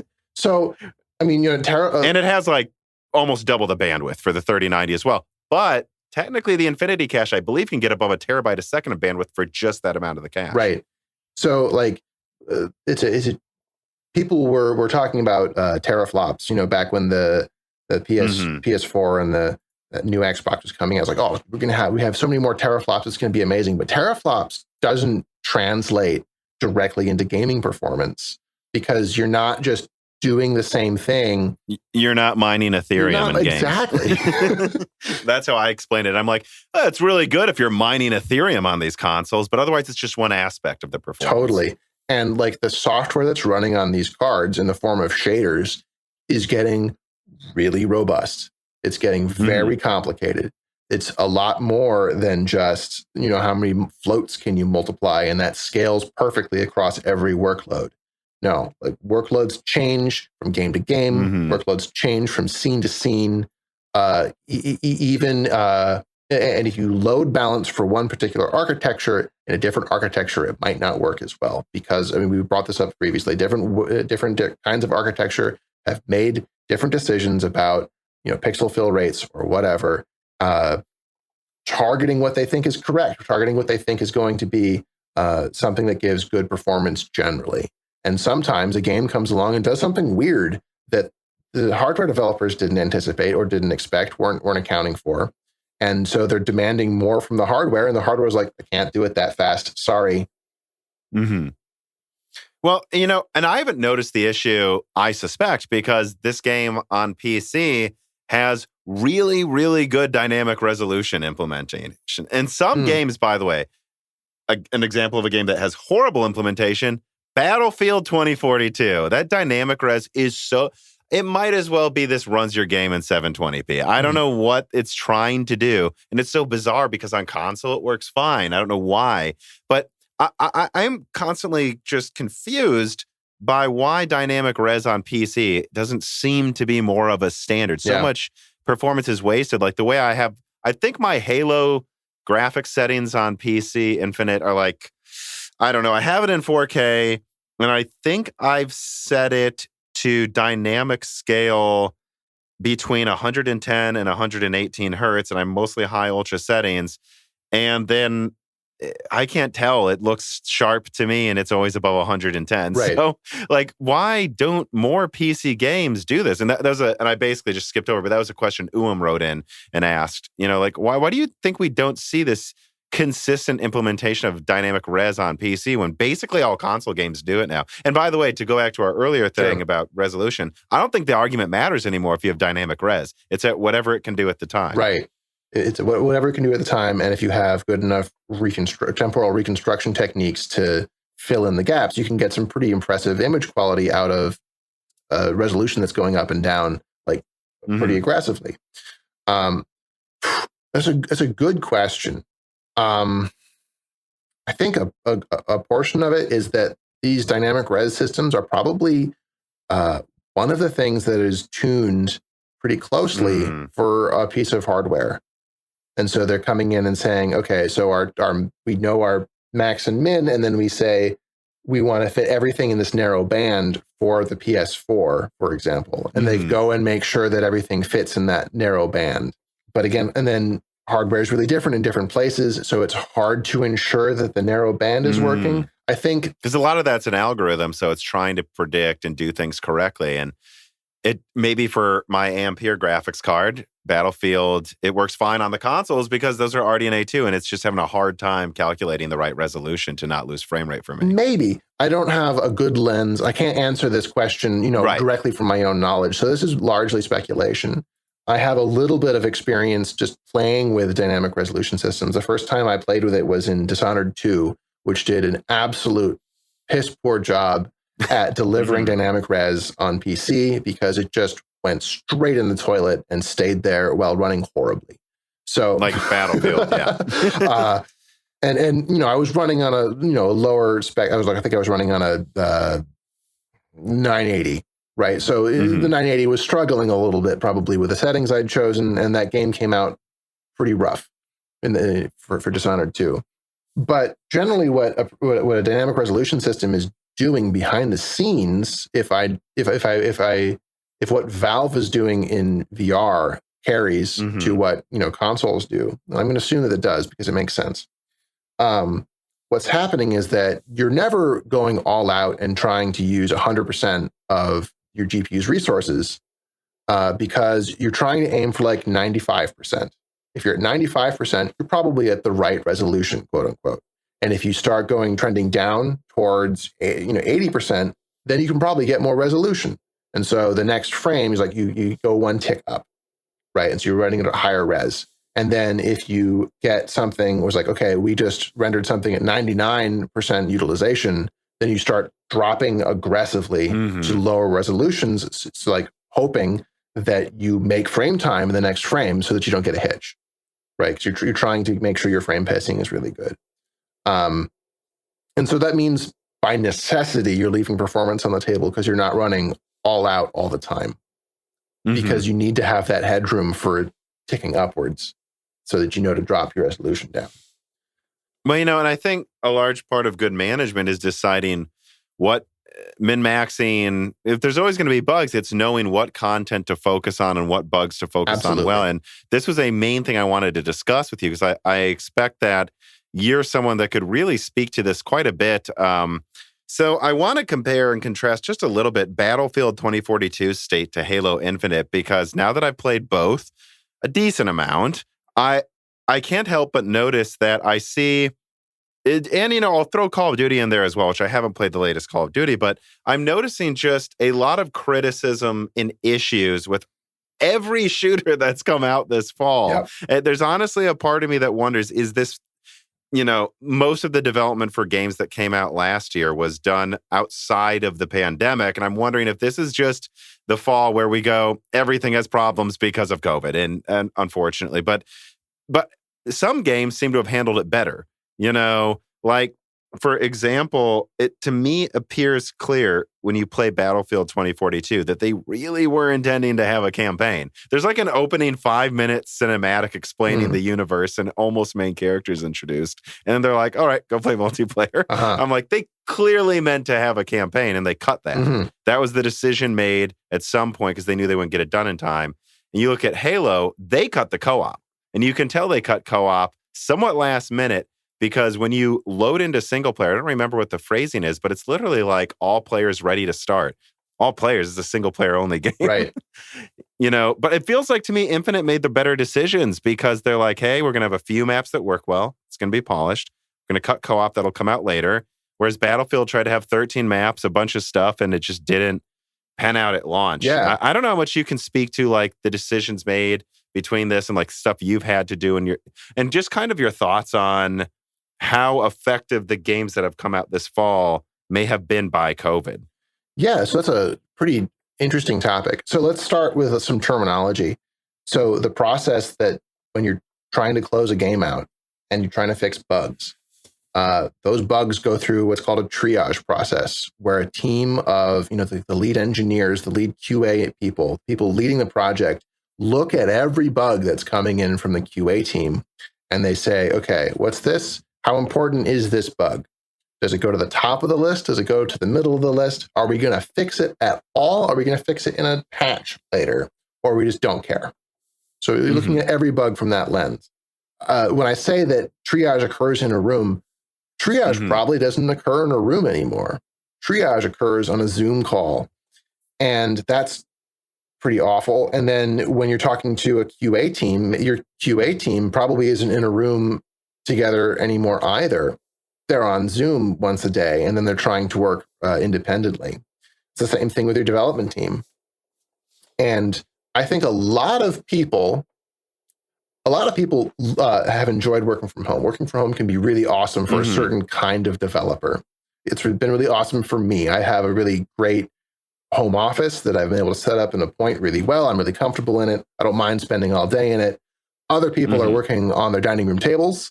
Other people are working in their closets, and it's awful. And they don't have a good time. They can't focus. Their kids are home, and they need help with homework or whatever. And I think to say that COVID didn't affect those people is obviously false. So there's some people that had a really good time and were more effective. There are some people that had a really bad time when we're way less effective. I think that, though, there's another element here, which is coordinating these people. And I think, by and large, coordinating large groups of people is a little bit harder when everyone's working from home. And, making huge games, it's all about coordination. So to bring this back to Halo, making basically a decision of let's do less better versus Battlefield, like we got to have all the things on the box. And they end up producing something that feels not as good, even though it has more widgets. I think that it comes down to triage, where basically, if you were to describe those two things as a triage process, you need to make these decisions pretty far back. You need to be like, our lead time is 8 months, our lead time is 6 months. And you need to say, if you're working on Halo, it's like, okay, I can see that this part of it isn't ready. This map doesn't really work right. We need more polish, for example. We're not ready to release this. Or I'm sure co-op was probably a little more last minute, but maybe some giant bug popped up, or there's some huge performance issue they didn't foresee, and they're like, we'll fix it later. We'll polish the campaign. This will come out in quarter one. Yeah, we can just turn it off. And so when you make the decision to remove stuff you need to work on earlier in the process, that removes a whole bunch of bugs that came with those features, right? That came with that content. And so now your bug list is smaller. You get the really important stuff done sooner, and then you can work on the less important stuff. And the less important stuff is where you feel the polish, where things feel really excellent to use, move around. Everything just feels smooth. You don't notice problems. If you don't do that and you want to get all your widgets done, well, maybe you fixed all the big problems on all your widgets, but there's still the whole host of smaller problems that are still there. So, well, one crazy one, by the way, in Battlefield 2042, the one that almost drove my brother to return the game, except we fixed it, is there's something called raw mouse input. Sure. If that toggle is on, it might randomly make you look up or down. Really? And it seemed to happen to him more often. Oh, God. And what we figured out is if you turn that off, it goes away. The reason a lot of people online haven't noticed that doesn't fix it, I suspect, is because that toggle keeps re-enabling every map you load into. Now it takes 1 second, you press start twice, and it even remembers where you were last in the menu. So if you've done it once, it literally takes 2 seconds to fix at the beginning of a map. But that's an insane bug. Yeah, that is super weird. Should not be in there. Even stranger that it resets every time you load into a map. That's some kooky shit right there. Yeah. Yeah. That's rough. And that's totally something where you see that on your bug stack and you're like, it doesn't matter. Continue forward. I think the one thing that you got, and I didn't even notice it was an issue. Right. It was happening, but I didn't know if I'd pressed something wrong. Because every now and then you do, your hand slips. I'm like, oops, I'm looking up accidentally. Sure. But Dan showed me it was happening to him every 5 seconds. Oh God! And for me, it happened once a 1 hour battle. Wow. I didn't even notice it was an issue. Yeah. Yeah. So that Weird. explains maybe where whatever they were testing it on too. Yeah. If it's system dependent, had more issues. Yeah. If it's system dependent, maybe it wasn't even discovered. I will say that generally QA finds stuff. A good QA, not all QA teams are excellent, but an excellent QA team finds more bugs than are ever fixed. And it's just about ordering and then chewing from the top in terms of fixing bugs. So, yeah. Well, and I think these games are I think you could literally do a research paper on it, because a new leak just came out. And it's a leak. It's, rumor. It should be tagged as rumor. But it's entirely believable by me, to be honest. The rumor is that Battlefield 2042 started out as a battle royale game, just like it sounds like everything did, by the way, recently. I mean, Fortnite did so well, made billions and billions of dollars. Like Returnal, that just won an award for being a good action game, started as a battle royale game, and then they canned it 3 years ago and said, nah, because what are we going to be better than Fortnite and PUBG? What are we in Warzone now? We're insane if we try to do this. They just made a new game. What's fascinating is I also know Halo did, from people I've talked to, started as a battle royale game. I don't think it's technically acknowledged publicly, but it did, and so did Battlefield. One of them made the right decisions. One of them, it sounds like, rushed out what was an attempt at a full Battlefield in 1 year. Supposedly, they made the decision to not be a Battle Royale at the end of 2020, right before they put out the trailer announcing the game. Wow. Well, it's not the first time EA has done something like that. I got to plug Blood, Sweat, and Pixels again. There's a really great information on Anthem. Like, people didn't know what Anthem was going to be until the Anthem trailer was announced, like put forward. Oh my God. I didn't even remember that. You're right. This is like a classic EA mistake at a certain point, it sounds like. I wouldn't blame, it's like, you say it's EA. I don't know if you can really blame the upper echelon folks for this. They don't really have a lot of bearing in what goes on in lower studios. I think a lot of this comes from the leadership at individual studios, right? I agree with that. And I used to push back on people who are like, EA's the evilest company. I'm like, calm down, everybody. Yeah. It's like the buck has to stop somewhere, right? Yeah. Who's actually making the game? Having said that, now that I've heard that this mistake has literally been made across several studios at EA, I'm just wondering if there's something there. I mean, maybe there's a cultural thing that predisposes people to shoot for the moon and then continue to try and get there until long past it's been obvious that that's not a good idea. So I guess to tie back, though, the last thing I would say is, Halo was delayed a year. Mm-hmm. I can't help but wonder if, they tried to make the biggest Battlefield game in history in 1 year. It's kind of crazy it works as well as it does, honestly. Sure. I just wonder when these companies are going to learn that it has to be good when it comes out now. This isn't the 360 or PS3 gen where it's like, yeah, maybe Fallout 3 has a lot of bugs, but it has zero competition, so get it out now. That's a fair point. Whereas I was now it's like, that, you have competition when you launch. It has to be polished at launch. Just if they would have delayed this a year, had more maps, 4 times as many guns, perfect polish. Why is that so bad? Well, because it's so expensive to pay for a development team for a year. Developers are expensive. Your low end of artists are making 50, 60K. Your high end of engineers are making, mid 6 figures. Like, maybe not mid, but lower quarter 6 figures. People are making like $250,000 a year, and you have hundreds of these people across, many, many studios. It's really expensive to make video games. And so when you're looking at this, is like, do we launch now or do we launch later? You have to weigh that against the money that you're going to spend in improving the game versus the gains that you can get now by selling it. Right. And they think that, it would be best to launch a game that gets mediocre reviews on average instead of a game that gets 10s. Maybe, but yeah. I think that was old way of thinking. I don't know if that works anymore because now it might not.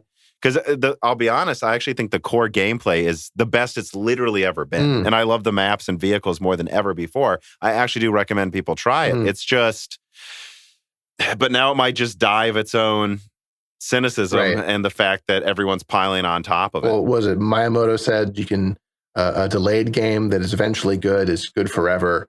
A game that comes out now that is bad forever, because that's what people think of when they think of that game. It's like, oh, that game, it's buggy, I don't want to. And you're right, we have more competition for our time with different games, movies, and television shows than we ever had before. Like, I know Netflix has said that, we're not competing with HBO for eyeballs, we're competing with Call of Duty and Fortnite in order to get people to watch our stuff that we're making. Very smart way of thinking of things. I like that statement. Yeah, so when you're in the entertainment business and you have massive companies that have made products that are designed for people to play forever, and that's the only thing that they do, and that's what Destiny is, and that's what Fortnite is. Those are trying to be your primary game.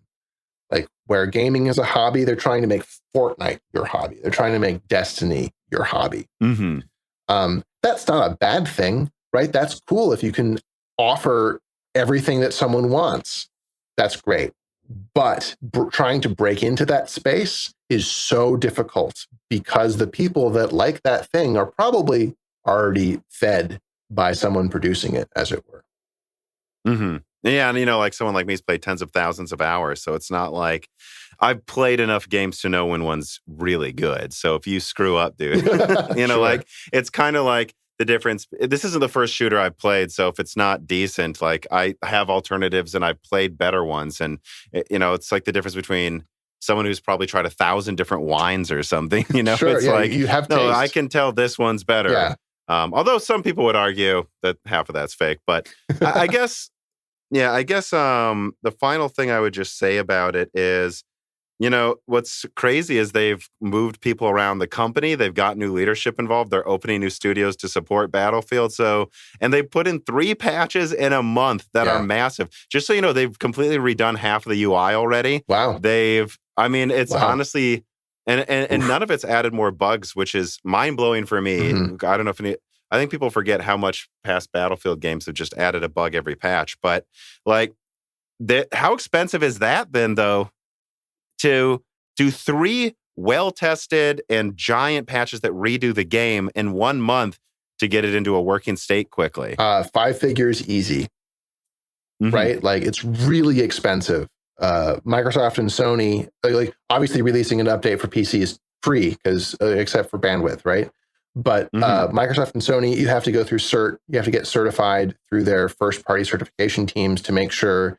There's a whole host of things that your game needs to be able to do, like idle for 48 hours without crashing. And really, that's a requirement. That makes sense, but I've never heard of it. That's funny. Yeah, and games will fail it for random reasons, random memory leaks that don't matter 99% of the time. But, Microsoft and Sony want to be able to say we offer a really excellent experience, and certification is where that rubber meets the road. So yeah, they want you to submit fewer times, and they want you to submit good quality software. So they make it expensive to add updates, to add title updates, is I believe the term. I can't quote an exact figure at you, and if I could, I probably still couldn't. But it is not cheap. It is expensive. Want some? All right, you can keep having holiday cookies if you want, but keep in mind, you're probably going to want something healthier in about a month. That's right. Today's piece of content is sponsored by Vite Ramen. Whether you're looking for something easy to make on your lunch break from home during December, or something that also checks all of your healthy boxes when you try to work off that holiday weight in January, Vite Ramen has you covered. It's made in America by Americans with healthy ingredients. And if you go to the link in the description or on screen and use the code BROKENSILICON, you will get 10% off your offer. I mean, it really doesn't matter what you're looking for in an easy-to-make meal. Vite Ramen takes less than 5 minutes. It tastes great, and it's not bad for you. That's why I actually do myself eat it regularly, and why I recommend you do as well. Again, use the link in the description or on screen, and use the offer code BROKENSILICON. This does legitimately help the channel a lot, and it also helps you save some time and eat healthy. Buy Vite Ramen today.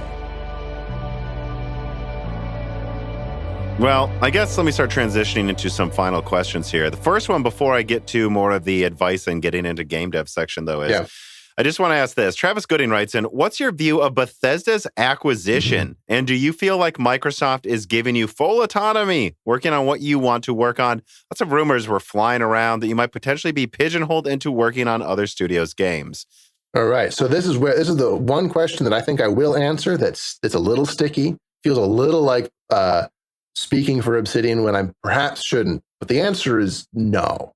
Obsidian's doing what Obsidian wants to do. I feel pretty comfortable saying that won't get me in trouble. Hopefully not. So, yeah, I think Obsidian's fine. With the Bethesda acquisition, it makes me a little sad on the one hand. It makes me wonder what was going on in that room that made that happen. I know their parent company was not doing very well, and it was looking to sell. So maybe that's sort of what happened. Is Microsoft was like, "Hey, we have Game Pass, and we want to fill it with stuff that is excellent. Here is a whole bunch of excellent IP." Because, like, don't forget, and with Bethesda, you get all of id, right? Like, there's a huge IP stack coming with you. I think it was a great decision for Microsoft to do that. I think it was a huge shot across the bow of Sony, saying like, yo, you got to step it up because we just took some of the most popular third-party games on your platform, right? Which they were a little weird about it at first. They were like, is it still coming to PlayStation or not? And they were just like, well, we'll see. But now it's becoming very clear. And I had heard behind the scenes that the Elder Scrolls, at least the new one coming out, I mean, I leaked that a long time ago, was one of those games that they were definitely considering from the beginning, keeping as an Xbox exclusive, you know? Mm-hmm. I don't know. It's hard for me to say how much of it is good or bad. I mean, I game mostly on PC, so I don't know that I care that much. Sure, really. Right. You know, as long as you get, right, yeah. As long as Bethesda keeps making cool games, which I think they will, I don't really care. I think there is some good in it, and that potentially we'll have to find out. You know, I don't have a crystal ball if it'll end up well, but that Sony didn't get dumb like they did during the PS3 gen, but they didn't have any fire lit under them. There was none of this.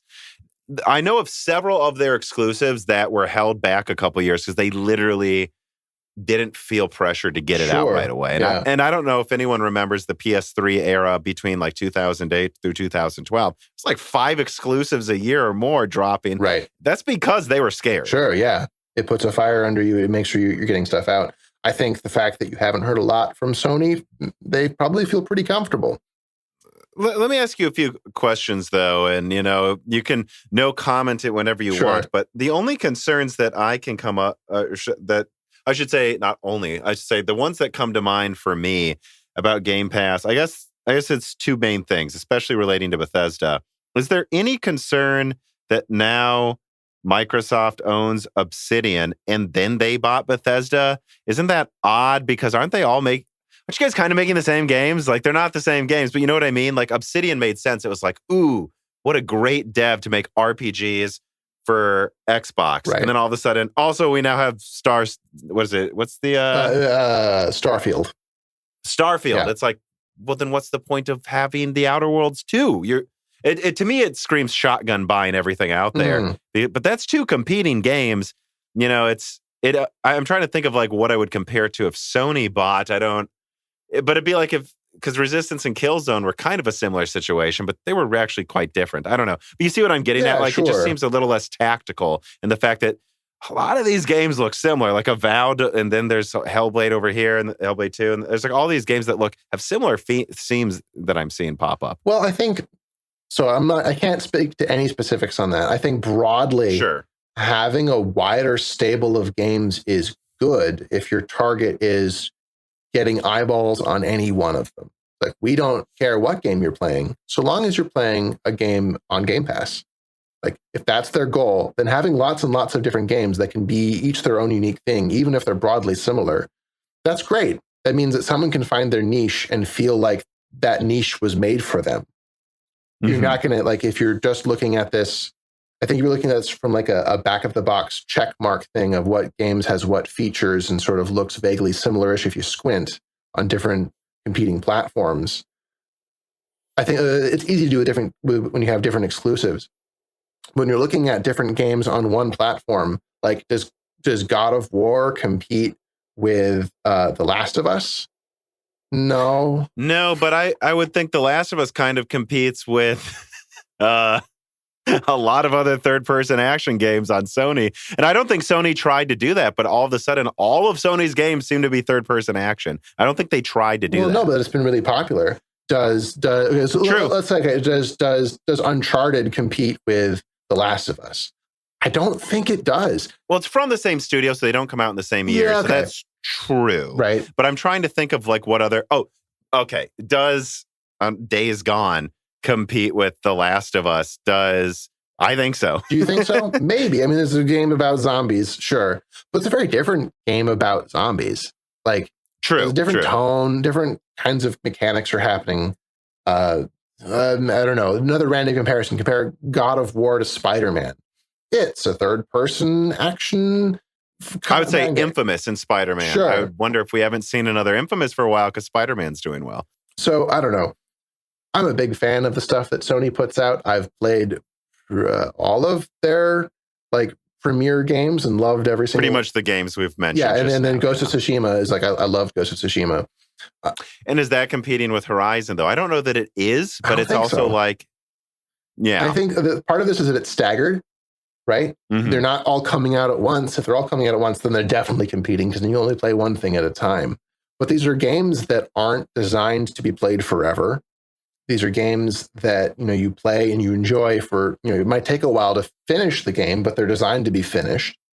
And then later you've digested that game and you're ready, hungry for more. And hey, here's another game that's like that in some back of the box descriptions, but it's still different. It still tastes different to play,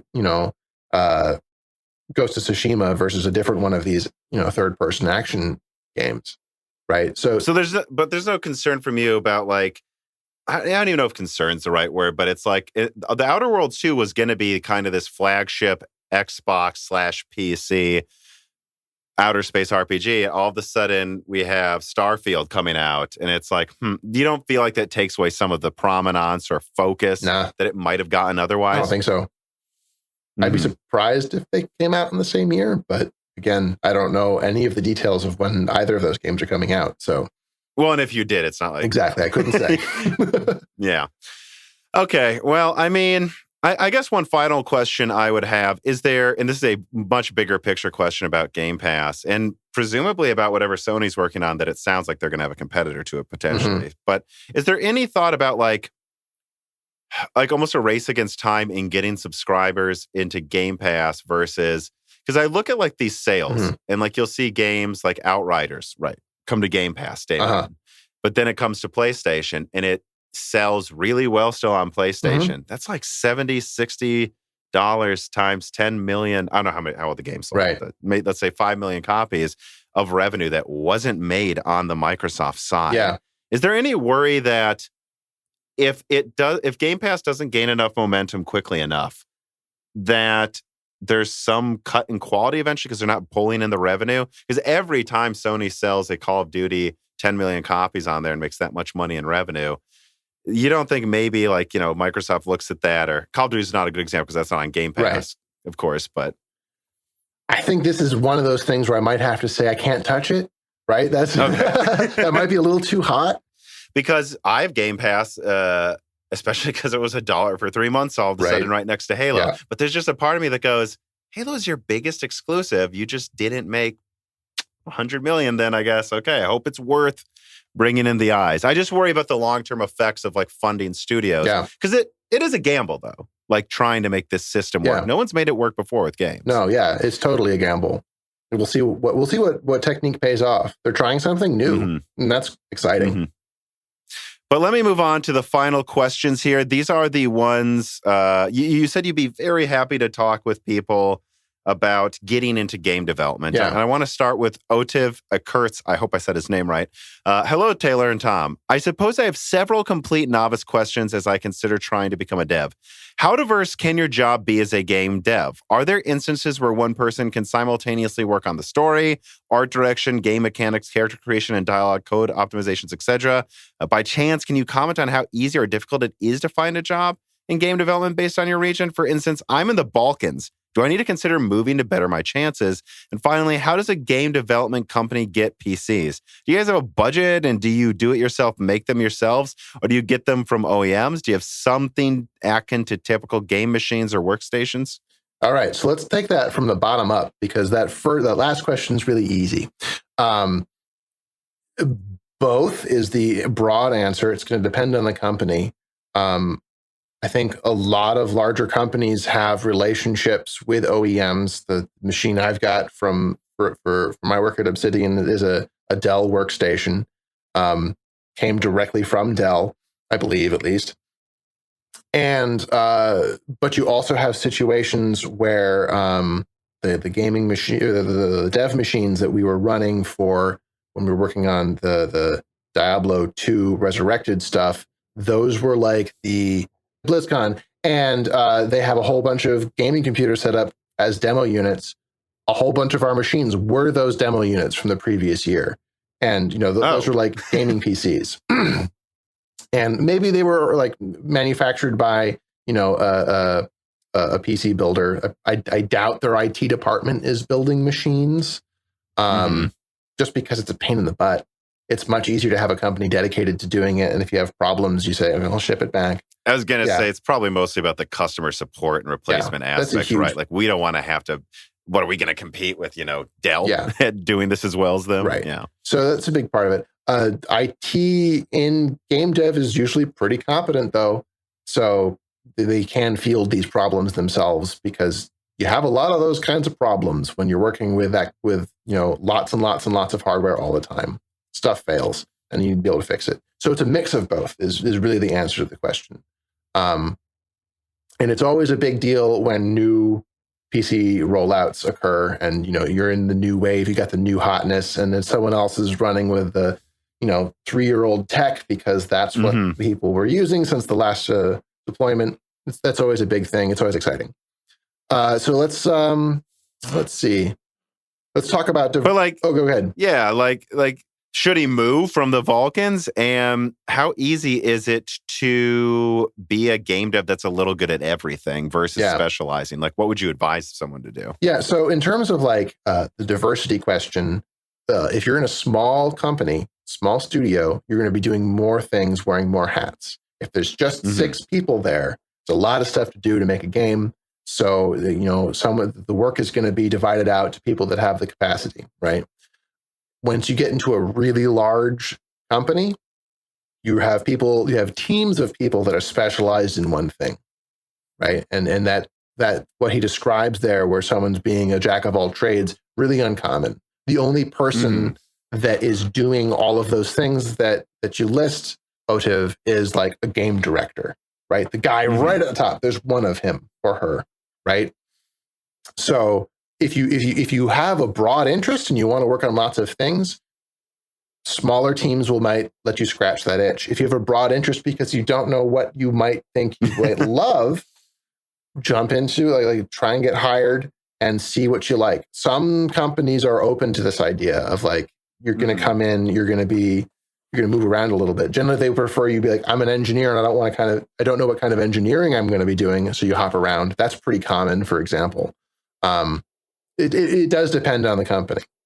And in terms of how easy or difficult it is to find a job, I don't know anything about what the game development team in the Balkans is like. So this sort of comes back to COVID.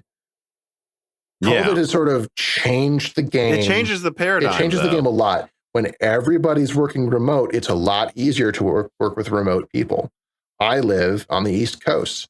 That's not where Obsidian is. I wouldn't be working for Obsidian if COVID hadn't happened.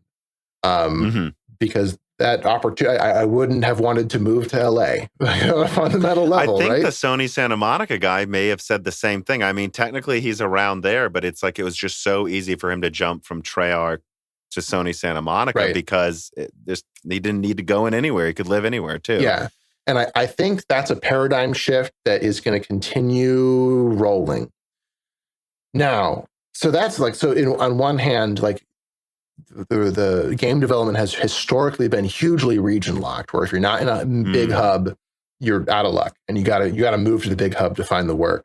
I think that's going to change. I do think that the divisions of time zones and divisions of countries are going to be still a pretty big barrier to entry. Yeah. If you are 8 hours off of your home studio, you can't effectively collaborate with them because people are asleep while you're working, right? It doesn't work. I've been trying to coordinate a meeting recently with some people who are actually, if you can believe it, in Kazakhstan. Impossible. Sure. The time difference, it's impossible to find a time. Yeah.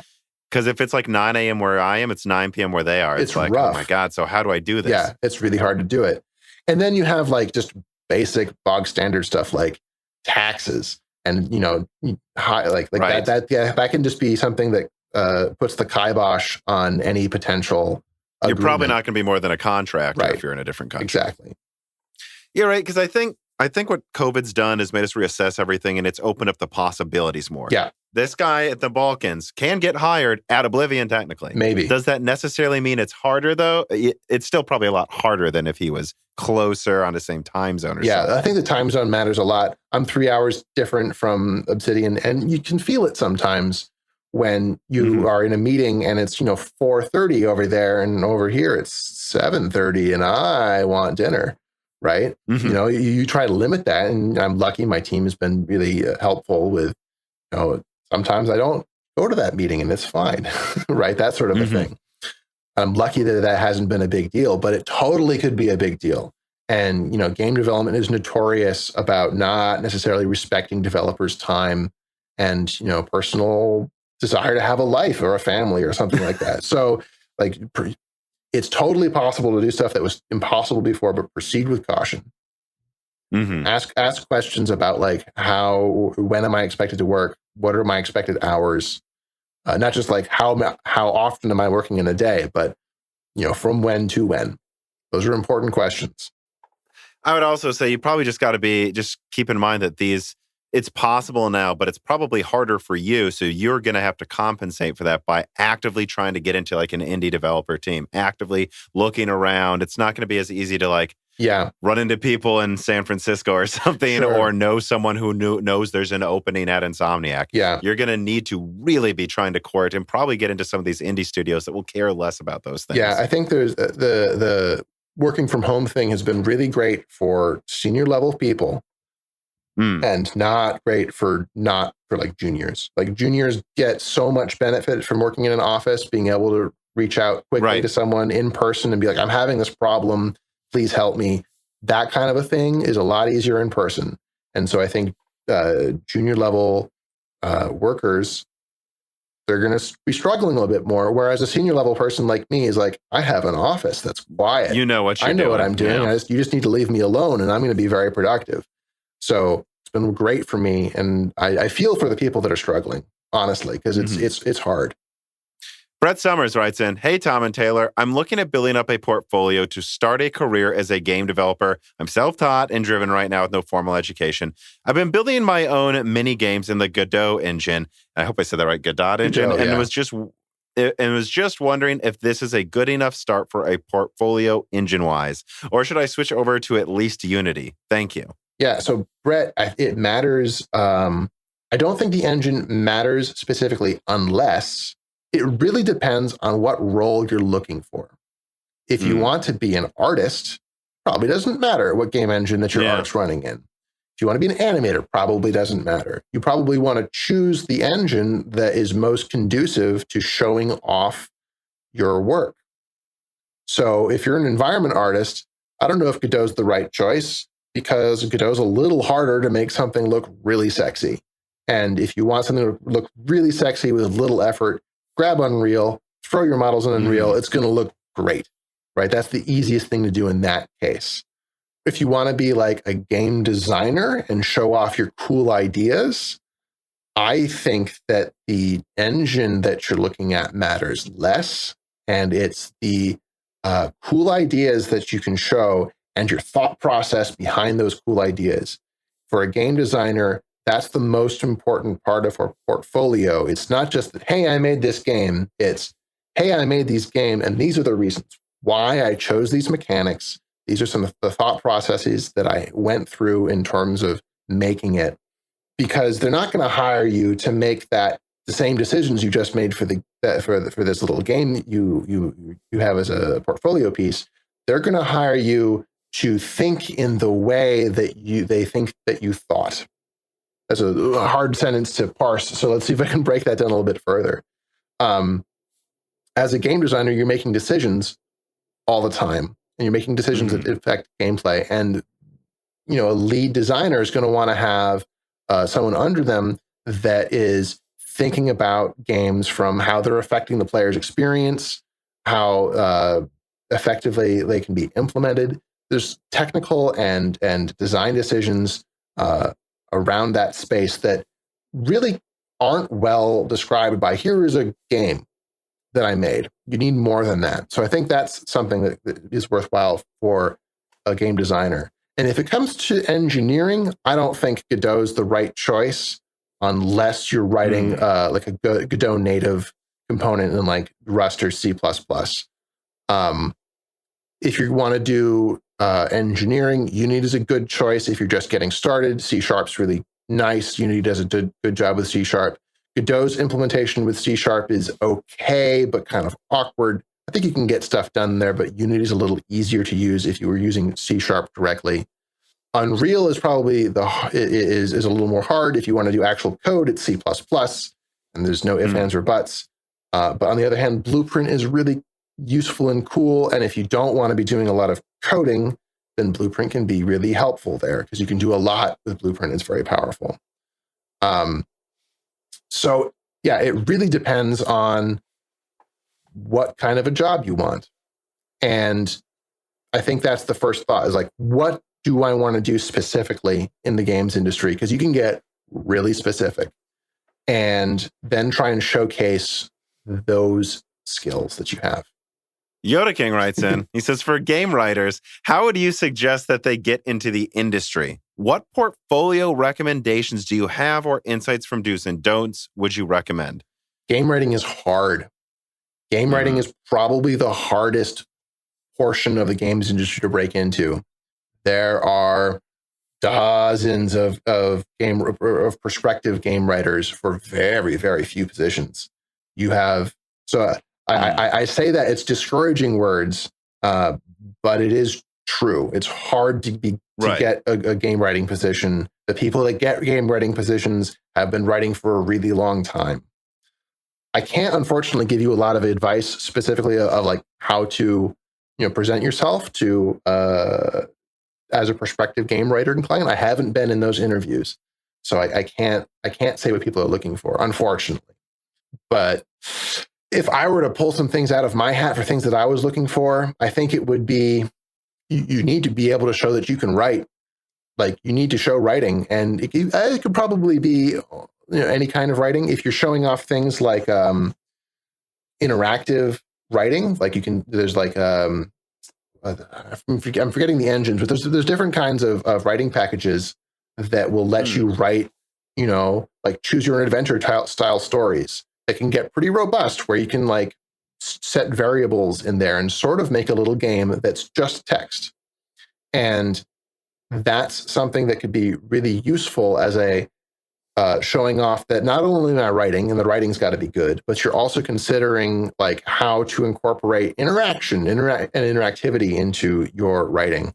And I think, again, in this case, describing your thought process about why you chose to make certain decision points in your story and how those propagate out to the rest of, and how they impact the rest of your story, I think that's also important. Again, though, this is really, really hard to get your foot in the door. I wish you all the luck in the world. I hope you don't get too discouraged.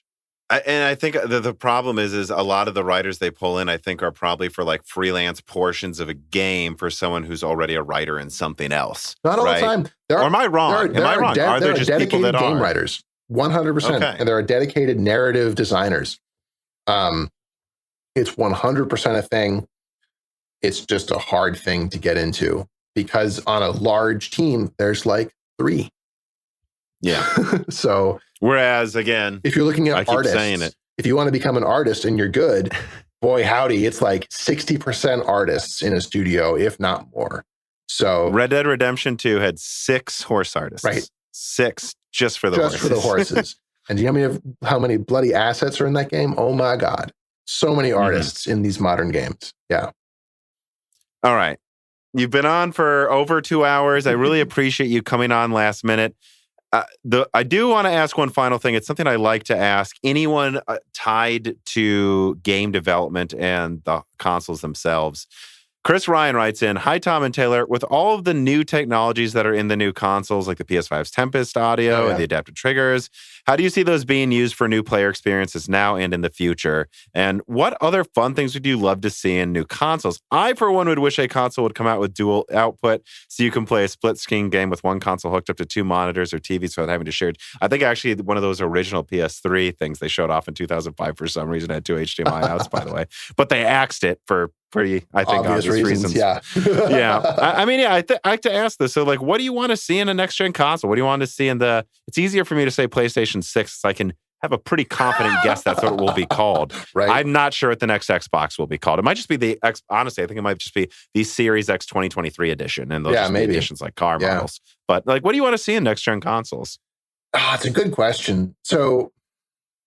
My default reaction is I think VR is going to get really cool. I think that's what I want to see. I want to see more VR stuff out of consoles because they are probably one of the more effective ways to give a lot of power to a lot of people. Say that. Right? If there was a time where it really helps that you only have to develop for one piece of hardware, it's VR. Yeah, because you need those crazy optimizations just to make the sucker work. You need to know exactly what's going to happen.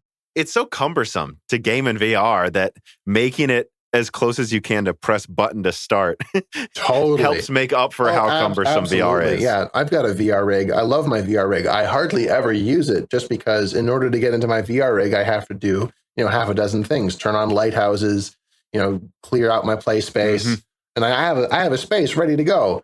But, there's pillows in the way. And all those little pieces of friction can cause problems. And then if your software doesn't work, you're like, oh, well, darn it. Now I don't want to do this at all anymore. So in a space where you have full control over that software and hardware stack, you can make that friction go way down. I think could be really cool. I don't know if that's what consoles specifically are going to be doing. I feel like consoles are very, very mature things. And the stuff that the PS5 is doing with the audio and the adaptive triggers is really neat. I actually really love the triggers. I thought that's a really clever, pretty simple implementation if you look at how it's implemented in hardware to make something that feels really neat, feels totally new. Different from before. Totally unique.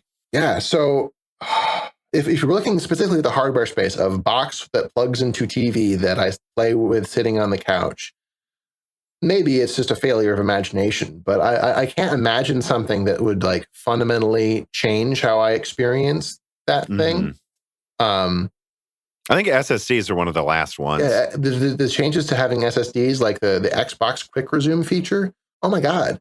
I was like, I have like 6 games sitting ready to go on my Xbox. I could just hop right back in. That's a really cool feature. I want PC to have that feature. That's just such. Yeah, it's a problem for me with PC in that respect. It's becoming, because I work, today, I got up, I defined, what guests can I pull in? I had to put out questions. I had to write a script. I had to record with you for a couple hours. I'll then after this have to prepare all the files for my audio engineer. Yeah. Like I'm going to be exhausted at the end of this day. I really wish PC could catch up with the consoles a little bit in the press button to play time, for sure. Which the consoles seem to have just nailed. So it's I don't know how they improved really that. Good.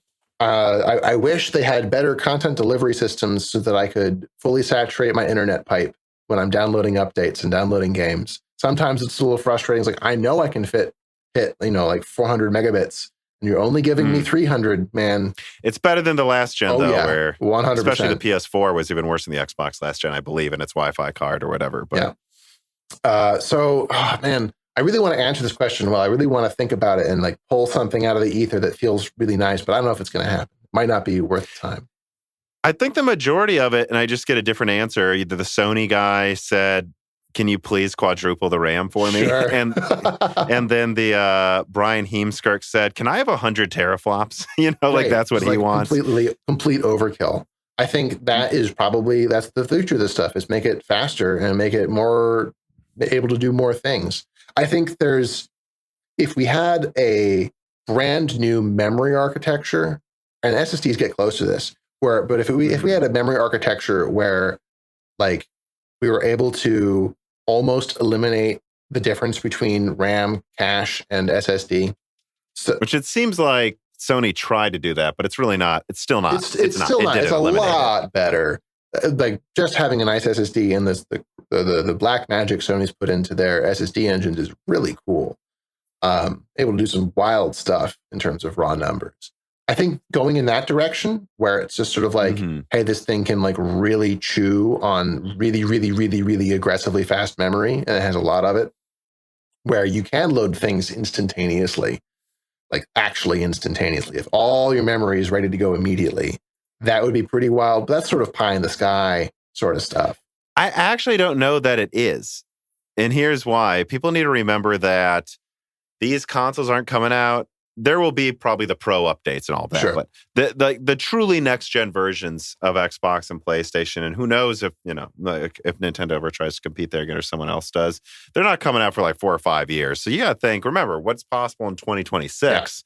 Yeah. I had on Dave Eggleston, who was the VP of embedded memory at Global Foundries, and like really top of the line in terms of an engineer who works on different types of memory systems. Yeah, I remember his interview. Yeah. Yeah, his answer was pretty straightforward. He's like, honestly, I don't know the consoles next gen need more RAM of GDR, whatever. I think what they probably need is just a terabyte of like Optane, next gen Optane. Sure. Yeah. And if you do that, close enough is what he said, Yeah. Like I do think that's something that we need to think about, maybe the PS6 and the next, or not the next Pro, but the next Xbox, really, Right. I'm guessing, is able to maybe just 32 gigs of you almost wonder if they'll add any more RAM, actually. I don't know that they will. As long as they have enough to feed the bandwidth, then they just have like half a terabyte of something in between DDR and GDR. Yeah. I wonder if that, like, load times are instant now then, so. I think we might see something really interesting with 3D stacking, where you have like way more cache than we're used to seeing in a system. I think that might be the new thing.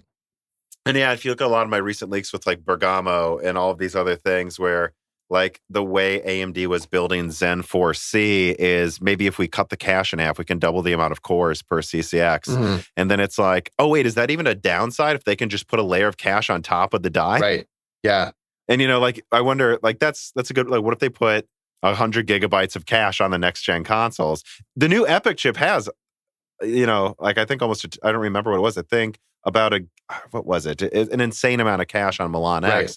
You wonder if what they'll do is, why even use Optane? Why can't we just have 100 gigabytes of cache that we store the game in while we're playing? Every programmer I've talked to is like, that is our dream, please. Oh yeah. If you're talking about that, it's like, oh, you never have a cache miss.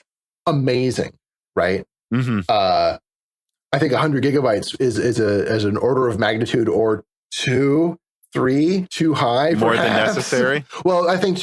well, I don't know, though. I'm just thinking, like, what if they could just literally put the game in the cache and just say, done? Holy crap, you could get some wild performance. You could get wild performance out of the hardware we have now if you had that kind of memory architecture. See, that's the question. That's when you wonder if it will be worth it, because it'd be like, you could have one console that's like, we have 1,000 teraflops, and the other one's like, well, we have 200 teraflops, but we have 100 gigabytes of cache. Right. Like, which one would fundamentally perform better? Yeah. You almost wonder if it'd be worth even using like an outdated node to be able to afford to put that cache in. Maybe.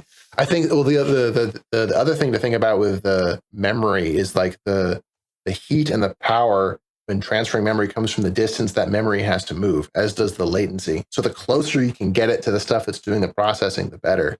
And that usually means smaller. If it's smaller, it doesn't have to move as far.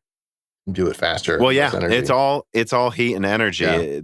Yeah, that's something I think people forget just so much when they're like looking at cache and stuff. Is it's like, you understand that if it's in the cache, it's hard. Everyone thinks of it as moving at the speed of light, but like the speed of light is actually a speed that limits things, and like if you look at the size of a motherboard and like moving data back and forth, if everything was on the CPU, that's that many more cycles. Yeah. You can send an operation than if it was lower in the motherboard or something. I mean, the problems, like the bottlenecks there isn't the speed of light. It's like your memory controllers. And moving and replicating memory between, like, you have 3 layers of cache and then your RAM, right? And if you're paging to disk, that's another, or like several orders of magnitude slower. So like that's really complicated. And if you can simplify that, it's complicated because L1 cache is so fast and so expensive. And then, L2 is slower, less expensive, so you can have more of it, et cetera, right? That's why it's that way. So if you could have if you had the whole system running on wild amounts of L1 cache, it would be bananas. I don't think that's ever going to happen because, so if you I would say never say never. Well, but I think the L1 situation's a very long time away. I say that because, like, if you have something that you can make a lot of and it's really fast, you probably also have something that's really expensive that you can make a little bit of that's even faster.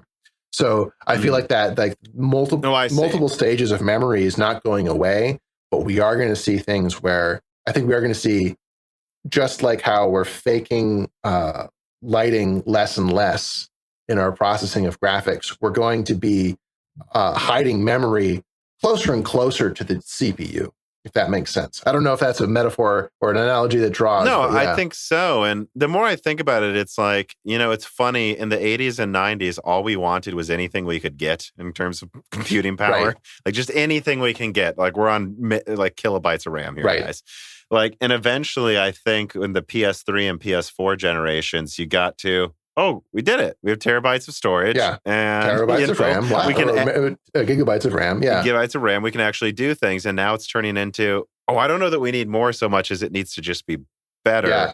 Yeah. The more I think about this, the more I'm like, I'm pretty dang sure these people like Mark Cerny and people at Microsoft working on the next consoles, the first thing I would be doing right now is like, what year can we just have 32 gigs of GDR7 or whatever, and then 100 gigabytes of cache, L3. Like that's got to be what they're trying to do. Even 100 megabytes would be a lot.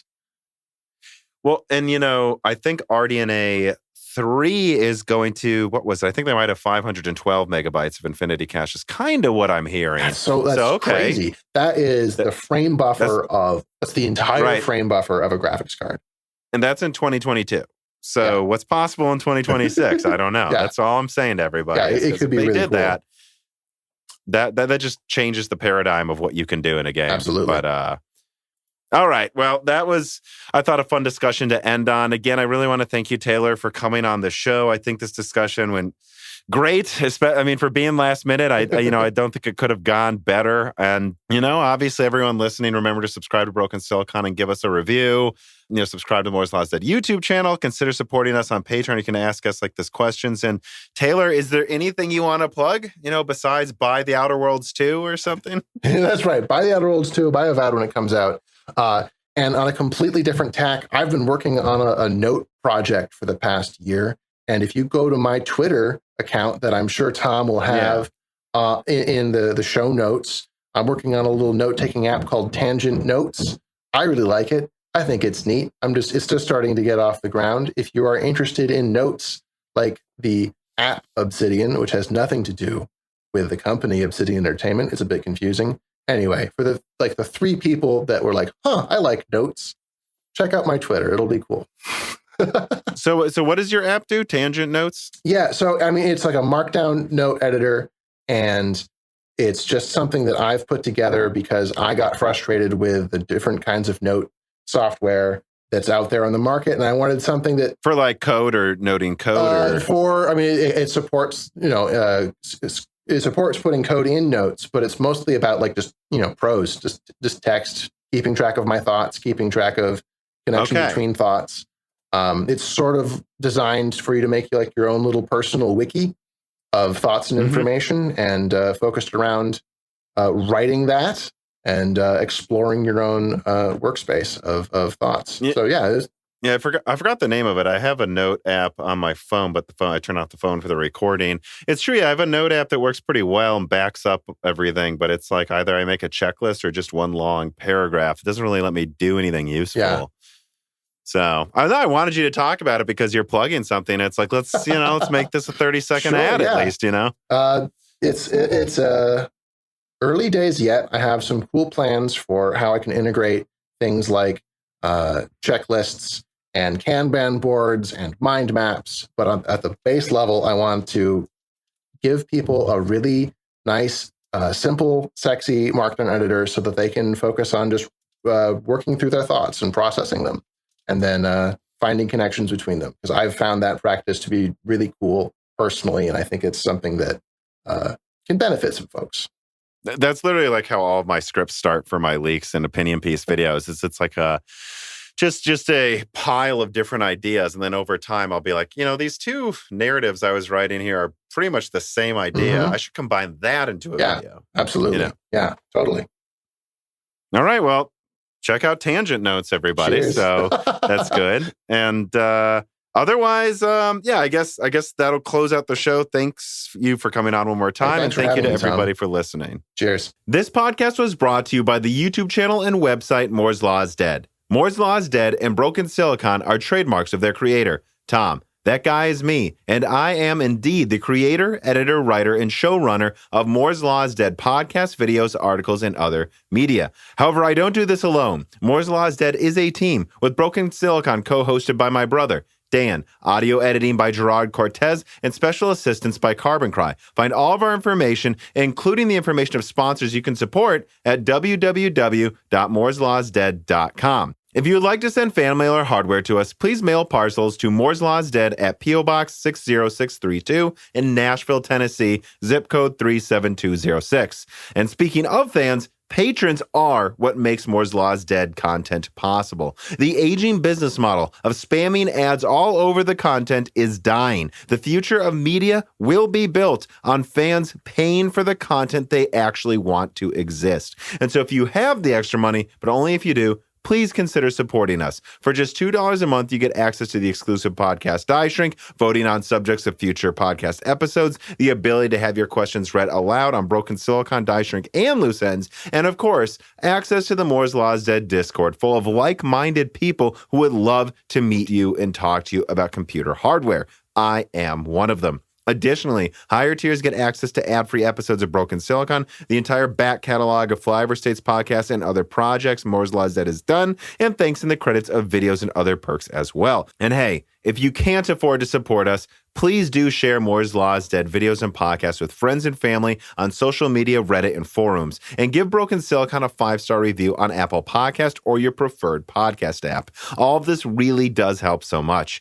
And if you'd like to advertise on the podcast, hire Tom for consulting, or are a person of interest who would like to be a guest, please reach out to the email address mlhbdead@gmail.com. But as I said, this podcast would not be possible without its patrons supporting it, and so now it is time to give a personal thanks to the greatest of the fans. The following supporters are at the 10 gigahertz or higher producer levels: Brad Medlin, Anthony Gareffa, GUK, Benny Berlin, Justin Yacht, Thomas Rupp, I Love You, Lynn and Jim, Ivan K, Tom Bailey, Muhammad Al-Kawari, Frederick Lau, Lynn Lee, Justin Parrish, Zachary Martin, Terrence Herod, Jada Fold, Phil S, D31337 Antics, Jackson A. Miller, Jesse Jaskowiak, Josh Law, JB Jing, Travis Gooding, Mechanical Philosopher, Lee Wilking Kilo, Fatboy Deesru, Daniel Hyde, A Guy in PA 81, Nathan Mose, Cole Addict, Matt Salem, Aaron Close, F7, GOS, Matthew Landavazo, My Name is Nobody, Judson N. Alethros, Jensen Wang, Hey There's a Kitty, Greg T. Wanchek, Rent Taro, Matt Sukata, John Jameson, Sam Vensel, Matthew Lane, Mark